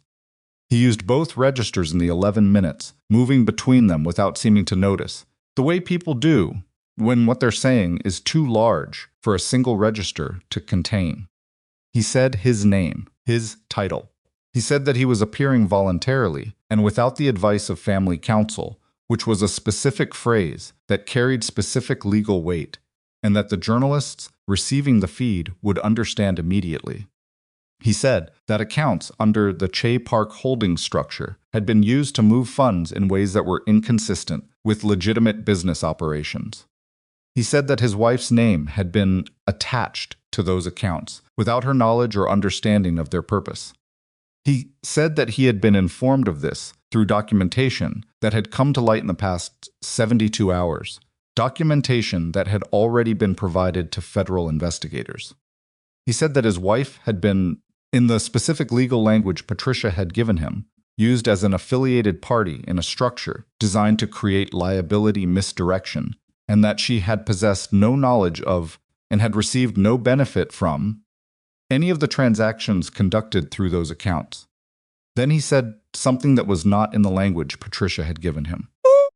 He said, "My wife spent 4 years in a family that made her feel like she needed to earn the right to belong there. She never stopped working. She never stopped trying. And while she was doing that, people I trusted were using her name to cover things she didn't know existed." He paused. The pause was not for effect. It was the kind that happens when a person is deciding in real time how far they are willing to go. She deserved better from me, and she deserved better from the people around me who should have protected her instead of using her. I want the record to be clear about that. The room on Amara's end was completely quiet. On the tablet screen, Junho set his notes down and looked directly at the camera for a moment and then looked away, and the feed cut. Amara handed the tablet back to Patricia's assistant. She did not say anything. There was nothing to say that the moment didn't already contain. 5:58, they received the alert that Yoon-suk Park's press conference had begun. Patricia's contact inside the hotel sent a live link. Amara watched approximately 4 minutes of it on Patricia's phone, standing in a corridor outside the room, where Junho's statement had just been recorded. Yoon-suk was composed. That was the first thing. She was wearing something dark and well cut, and she stood at the podium with the posture of a woman who had been performing authority in public for 30 years and had not lost the habit. Her hair was perfect. Her hands, folded on the podium's surface, did not move. She spoke in Korean first, and then translated herself into English, which was its own kind of statement, the implicit message that she was addressing her primary audience directly and offering the English as accommodation rather than necessity. She spoke about the Park family's 40-year history in American business. She spoke about the difficulty of certain partnerships and the complexity of corporate structures that had evolved over decades. She spoke about family pressures and difficult decisions made under difficult circumstances. She did not name Amara directly in the first 4 minutes. She got there in the 5th. She described in language that was careful enough to avoid direct accusation, while constructing a clear implication. A situation in which financial documentation had been discovered to involve a family member who had not been fully transparent about her understanding of Park business operations. She used the phrase access she was afforded in a way that carried enormous weight. She used the phrase questions that remained to be answered in a way that contained a universe of suggestion. It was, Amara thought, genuinely impressive. If she had not spent 4 years learning how this particular woman operated, it might even have worked. Patricia turned the phone off. Rhea saw it, she said. Her own phone was buzzing. Her team was watching. The Che Cooperation Agreement. Che's attorneys confirmed 40 minutes ago that his statement includes testimony that directly contradicts her account of the subsidiary structure. She looked at Amara. She's building a narrative on sand. She doesn't know that yet, Amara said. No, she thinks she still has time. Patricia didn't answer that. Her phone buzzed again, and she looked at it and said, "We have to go." Reyes wants us now. The next 4 hours were the longest hours Amara had experienced since labor. Not because of what happened in them. What happened in them was largely administrative. The formal kind of process that is exhausting. Precisely because it requires you to remain precise and controlled while everything you have been carrying for days tries to discharge itself through your nervous system all at once. More statements, more documentation, more careful language and careful distinctions, and the specific discipline of saying only what you know rather than what you feel. Reyes was direct in a way she hadn't been in the morning meetings. Yoon-suk Park's statement directly conflicts with Che's cooperation testimony on 3 material points, she said. That conflict is now an evidentiary problem for her that her attorneys are going to have a very difficult time managing. She looked at Amara. The statement your husband made at 5:30 is already being covered. 2 wire services picked it up. 3 financial journalists who've been tracking this investigation have published preliminary pieces that reference his statement as the primary source. She paused. Press conference did not achieve what it was intended to achieve. Did it do any damage? Amara asked. Reyes was quiet for one measured moment. There will be people who saw it and formed impressions. That's the nature of public statements. You can't unring a bell. She looked directly at Amara. But the documentary record is clear, and documentary records outlast press conferences. Amara nodded. She thought about the word outlast and held onto it for a moment. It was close to 10 o'clock when Patricia walked her out of the building for the second time that day. The city was doing what it does at 10, on a winter night pulling itself inward, the street traffic thinning, the quality of the air shifting toward the colder, drier thing it becomes after midnight. Amara stood on the sidewalk for a moment and breathed it in. Go home, Patricia said beside her. Sleep. Actually sleep. I will. I mean it, Patricia. Amara looked at her. I know. Patricia put a hand briefly on her arm, not a gesture Patricia typically made, which was why it registered. And then she turned and walked toward where her car was waiting, and Amara stood alone on the sidewalk for a moment before she found a cab. She got home at 10:40. The babysitter, a 24-year-old NYU student named Gracie, who had the gift of being exactly as present as needed, and no more opened the door and said simply, She's been asleep since 7:30. I fed her at 6. She went down easy. Thank you, Amara said. Gracie gathered her things. At the door, she turned back and said, a little hesitantly, I saw something online. About you. About. She stopped. I'm sorry you're going through that. Amara looked at her for a moment. Thank you, she said again. After Gracie left, she stood in her apartment in her coat for approximately 2 minutes without moving. Then she took her coat off and hung it up and washed her hands at the kitchen sink and went to look at her daughter. Zora was on her back, with her arms flung wide, the way she always slept. The monitor light was green. In the small glow of the nightlight, her face had the particular abandon of babies in deep sleep, the total muscular release of a person who has not yet learned to stay guarded, even unconscious. Amara stood in the doorway for a long time. She thought about the document, about the timeline, about a 7th month that had been calculated and agreed to while Zora was still an idea rather than a person. She thought about what it meant that the child sleeping in front of her had been discussed as a complication in someone's planning. She thought about the fact that Zora would never know that, if Amara had anything to do with it, that the knowledge of it would live in Amara and the documents, and nowhere near her daughter. She went to bed. She slept without interruption for 6.5 hours, which was more than she'd expected, and exactly what she needed. 3 weeks later, Yoon-suk Park retained separate counsel. Her original firm withdrew from representing her 4 days after the press conference, citing the conflict of interest that Patricia had identified in the documents, the same firm that had been advising director. Kai-kuk could not simultaneously represent Yoon-suk in a proceeding where their accounts of events conflicted directly. It was the kind of move that, once someone pointed at it, was impossible to defend, and the firm made the decision to protect itself, which meant leaving Yoon-suk without representation at the precise moment she needed it most. The new attorneys were competent, but working from a position that Che's cooperation had fundamentally weakened. Director Che, in exchange for his cooperation agreement, had provided federal investigators with a complete account of the subsidiary structure, the arrangement with Yoon Suk, and the specific decisions that had placed Amara's name on those accounts. His account was detailed in the way that only an account given by someone present for the original decisions can be. It was also because he was a man primarily interested in his own survival, strategically shaped to place maximum responsibility with Yoon Suk and minimum responsibility with himself. The investigators were not naive about this. They told Patricia directly that Chai's account would be weighted accordingly. But the documents he provided corroborated enough of the structural facts that the core of his testimony was difficult to dismiss. Yoon Suk Park was formally charged 8 weeks after the press conference. Amara found out through Patricia, not through the news, because Patricia called her the morning it happened and told her before anyone else could, which was the kind of attorney Patricia was. "How do you feel?" Patricia asked. Amara sat with the question for a moment. She was at her studio she had moved back, in a week after the break-in. After investigators had processed it, and after she had installed a new lock and a camera, and rearranged the desk so the filing cabinet was no longer the first thing visible from the doorway.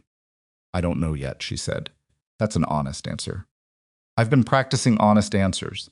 Outside the studio window, a February morning was doing its gray and serious thing.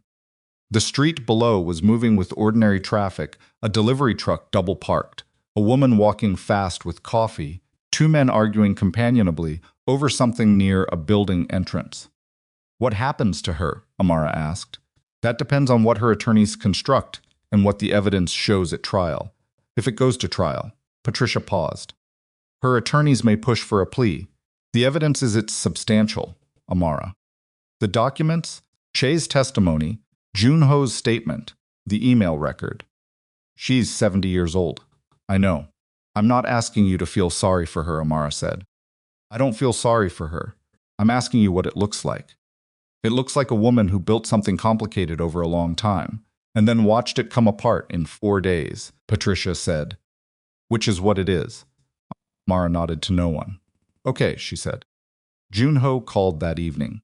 He had been calling twice a week, approximately not to negotiate anything, not to discuss legal matters. Patricia handled all of that. He called to ask about Zora. He asked specifically what she was doing, whether she was sleeping, whether she'd done anything new. Questions of a man constructing knowledge of a person he had not been present for the creation of and was now trying to know correctly. "She grabbed my finger today," Amara said, and held it for about 30 seconds before she lost interest. Pause. "Yeah?" She looked incredibly serious about it, like it was extremely important work. He made a sound that was close to a laugh, but not entirely. He stopped. "What? Can I come see her this weekend?" "Not long. An hour." Amara looked at the wall of her studio, at the elevation drawings and material samples, and the photograph of Zora in the corner of the monitor. "Saturday," she said. "Come at 2. "Okay. Junho." She said his name and then paused, because she had not entirely planned what was coming after it, and she needed to let it organize itself. "What you said in that statement, the last part, that wasn't Patricia's language." He was quiet for a moment. "No, you didn't have to say it." "I know. Why did you?" Another pause longer. "Because it was true," he said. "And because I spent 4 years in a house where the true things were the ones nobody said." He paused again. "I'm done doing that." She didn't respond immediately. She let the sentence sit. "Saturday at 2, she said. "I'll be there." She ended the call and sat in her studio with the evening coming in through the windows and thought about what 4 years and a collapse and a hard drive and an 11-minute statement had added up to. She thought about whether any of it could be placed on a scale and weighed. She didn't think it could. She thought some things were not balanced by other things, but simply added to the total weight of a life, and you carried them, or you didn't. She was going to carry them. She had already decided that. The Marisol project opened in March. Not with a grand event. Marisol had not wanted a grand event, and Amara had not pushed for one, because the hotel was not about grandeur. It was about the difference between a space that performed itself and one that simply was itself, and a grand opening would have undermined the thing they'd built. Instead, Marisol opened the doors on a Thursday morning and let people come in and find it. They came in and found it. The staircase was what they wrote about. First, the carpet gone, the original ironwork cleaned and treated, the wood beneath refinished in a color that was somewhere between amber and rust that changed with the hour.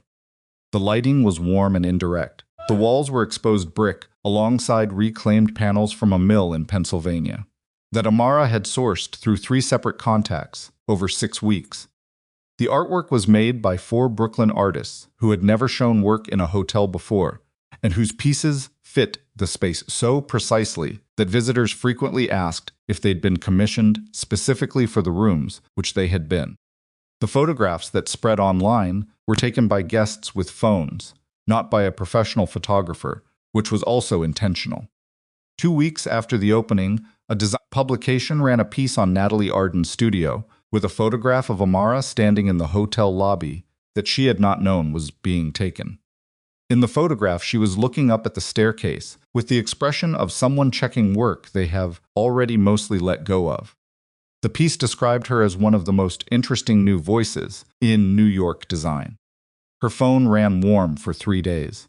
The call that mattered came from a man named Elliot Hawthorne, who said he had been in the hotel twice since it opened and wanted to discuss a project.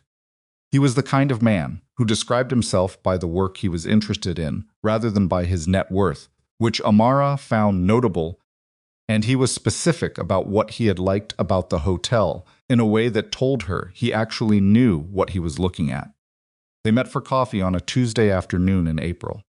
He was 51, lean in the way of people who are always in motion, with the directness of someone who has wasted enough time on indirectness to have stopped doing it. He shook her hand like a person shaking a hand, not like a man shaking a woman's hand. He described the project, a headquarters building in Lower Manhattan for his development group. Not the headquarters they currently occupied, a new one, purpose-built, something he wanted to feel like a place people came to do actual work, rather than a monument to the organization's own success. "What do you think of the current one?" Amara asked. "I think it's a very expensive way to tell everyone we have money," he said, "which we could communicate in other ways." "What ways?" "By building things worth looking at." She looked at him steadily. "What made you call me specifically?" "The hotel," he said. "And something a colleague told me." "What did your colleague say?" He looked at her for a moment, with the expression of someone who has decided to say the direct thing. "She said you pushed back on her in your first meeting, and she almost walked out, and then she almost cried when she saw what you built." "That's Marisol," Amara said. "She also said you never once mentioned your husband's name in any professional context." Amara looked at him. "She brought it up. She said you redirected." He picked up his coffee cup. Thought that was worth knowing. She took the meeting. She took the project. She did not take it because of how the conversation had gone, or because Elliot Hawthorne had said something that landed. She took it because the project was interesting, and the budget was real, and because Natalie Arden's studio needed a project that would require her to hire 2 more people, and she had been avoiding that particular necessity for 2 months out of an instinct for self-containment that she recognized as something to outgrow. She hired the 2 people in May. Soo Yeon-shai called once in late April. Not for legal reasons, their legal situations had been handled separately and were essentially resolved. Both of them exculpated by the documentation and by the convergence of Che's cooperation and Jun Ho's statement. Call was something else. "I wanted to tell you that I left," Soo Yeon said. Amara was walking to the subway. She slowed her pace. "Left where? The family, the business?" "New York." Pause. "I took a position in Singapore. It was offered 6 months ago, and I declined because of—" She stopped. "I declined because of what I thought was happening in my life. I accepted it last week." Amara walked slowly. Around her, the city moved with its usual purposeful indifference. "Are you okay?" "I think I will be." A pause. "I wanted you to know I understand now what was done with your name. And I'm sorry that I was part of the situation that allowed it, even without knowing." "You didn't do that," Amara said. "I was there. Being there and doing something aren't the same thing." The line was quiet for a moment. Your daughter, Su Yan said. What's she like?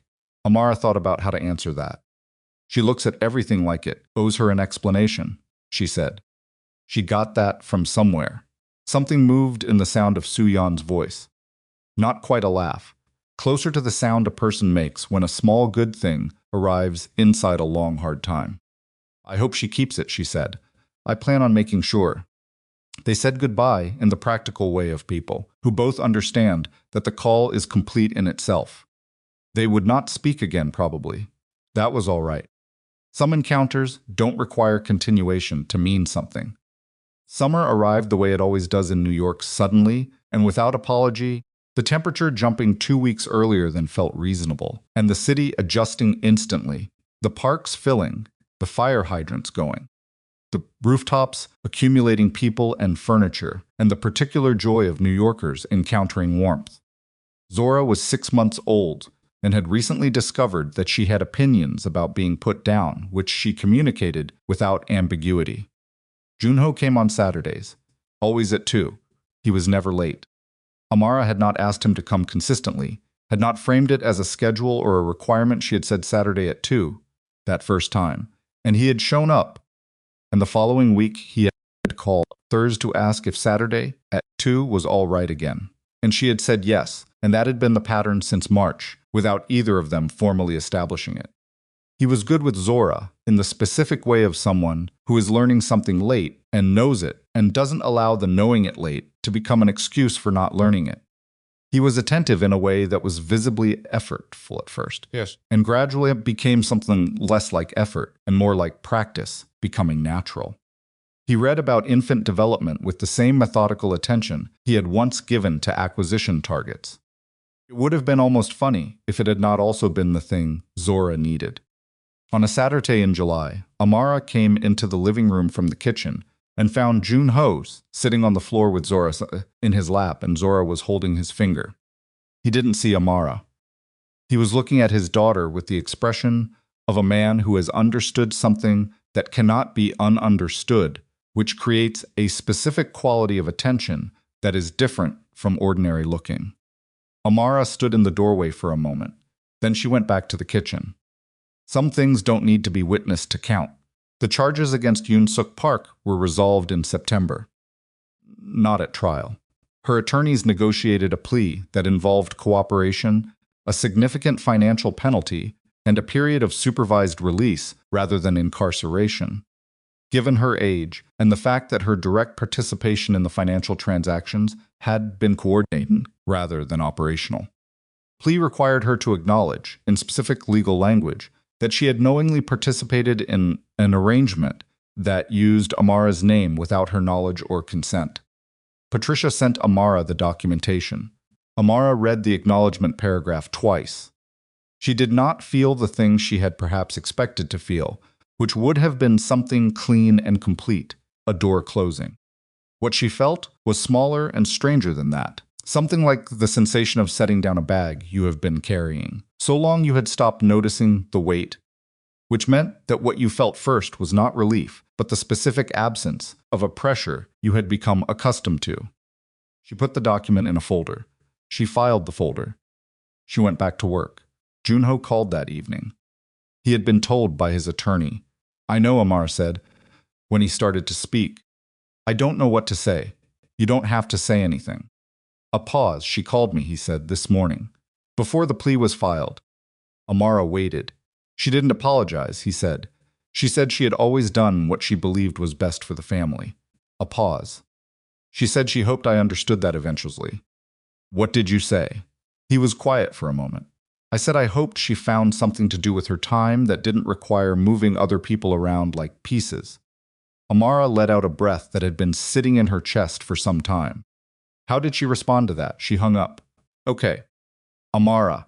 He said her name carefully, the way he had started saying it with a weight that acknowledged everything the name had been through. I know it's not enough. Anything I do. No, it's not enough for what? Junho. She said his name back with the same weight, and something in the symmetry of it stopped him. You cannot spend the rest of your life apologizing to me. You can spend it being Zora's father. Those are different things, and the second one actually matters. A long pause. Okay, he said. Saturday at 2, she said. I'll be there. The opening for the Hawthorne headquarters happened on an evening in October. The building had taken 14-month once from the first meeting to completion, which was fast for what it was and slow compared to what Amara had initially proposed. And the difference between those timelines represented 18 specific disagreements, 4 contractor emergencies, 2 structural surprises in the existing foundation that required full redesigns of 2 floors, and 1 conversation with Elliot in which she had told him that if he changed the atrium specification one more time, she was going to remove it entirely and put a wall there. And he had looked at her for a long moment, then said, "Fine. Keep it how it is." She had kept it how it was. The atrium was, in the opinion of everyone who saw it on that October evening, the thing that made the building. Not because it was grand, it wasn't, particularly. Because it was honest about what a space was for, which was for people to move through and pause in and be with other people. And it did that without explaining itself. Amara stood in it an hour before the guests arrived.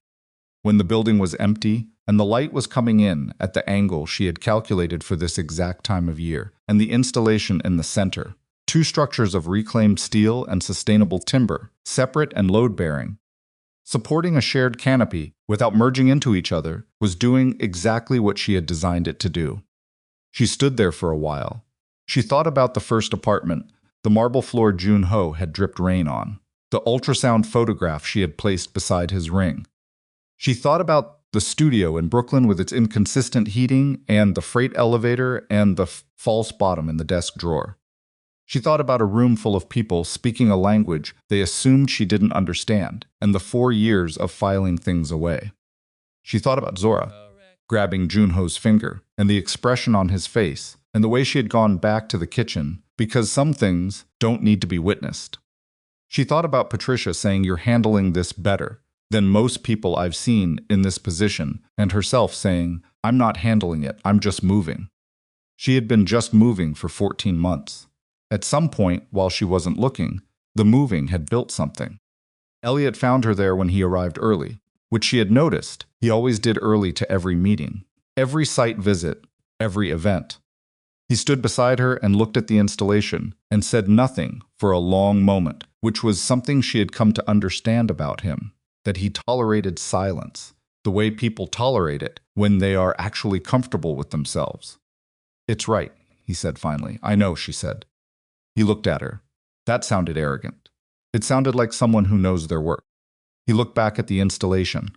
What does it mean? The 2 structures. She had been asked this before, in the preparation meetings and the design reviews and the conversations with the installation artists. She had given different answers to different people, all of them true, none of them complete. "It means you can hold something up together without losing your own shape," she said.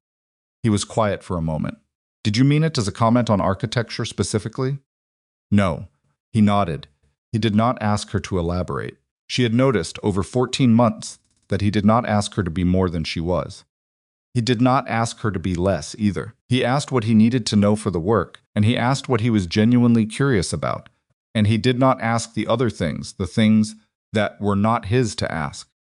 The things people sometimes asked because they wanted to locate a person inside the history that had been reported about them rather than inside the person actually standing there. He never mentioned Jun-ho. He never mentioned the investigation. He had asked once, early on, whether she was all right, and she had said yes, with enough specificity that he had known she meant it, and he had not asked again. She had not needed him to. The guests arrived at 7. The building filled with the sounds of an event, voices, layering, glass clinking, the acoustic result of a well-proportioned space being used correctly. Amara moved through it with the ease of someone who has finally learned to be present in the thing she has built rather than monitoring it from a distance.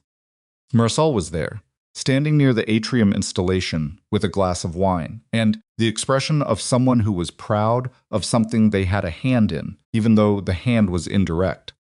She caught Amara's eye across the room and raised her glass slightly. Amara raised hers back. Later, much later, After most of the guests had gone, and the event staff was beginning the quiet work of clearing things away, Amara found herself in the atrium again. The light was different now. The evening lights had come on, warm and low, and the installation threw shadows. She hadn't calculated for this exact configuration, and they were better than what she had calculated. Elliot came and stood beside her again. "What do you need?" he said. She looked at him. It was a question she had not been asked in a long time. Not as an opening move, not as social pleasantry, but as a genuine inquiry from someone prepared to wait for the actual answer. "Right now," she said. "Nothing. This is enough." He nodded. "Me again," she said. "In a few months, I'll have a better answer." He looked at her. Something in his expression shifted toward something careful and honest. "Can do that," he said. She looked back at the installation. The two structures stood separate and parallel, supporting the same weight, each maintaining its own shape. The canopy between them, neither collapsing toward one nor the other, but held in the precise balance of two things that had decided to be useful to each other, without surrendering what made them themselves. She had designed it, she realized now, before she had fully understood what she was designing.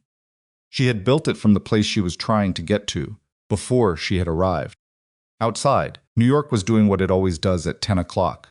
On an October evening, enormous and indifferent and luminous in its own particular way, the lights of it visible through the glass walls of the atrium.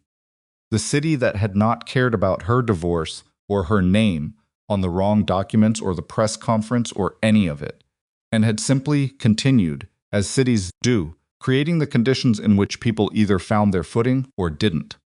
She had found hers, not because anyone had given it to her. Not because a situation had resolved itself cleanly, or a person had finally done what they should have done, or a document had cleared her name in language the world could see.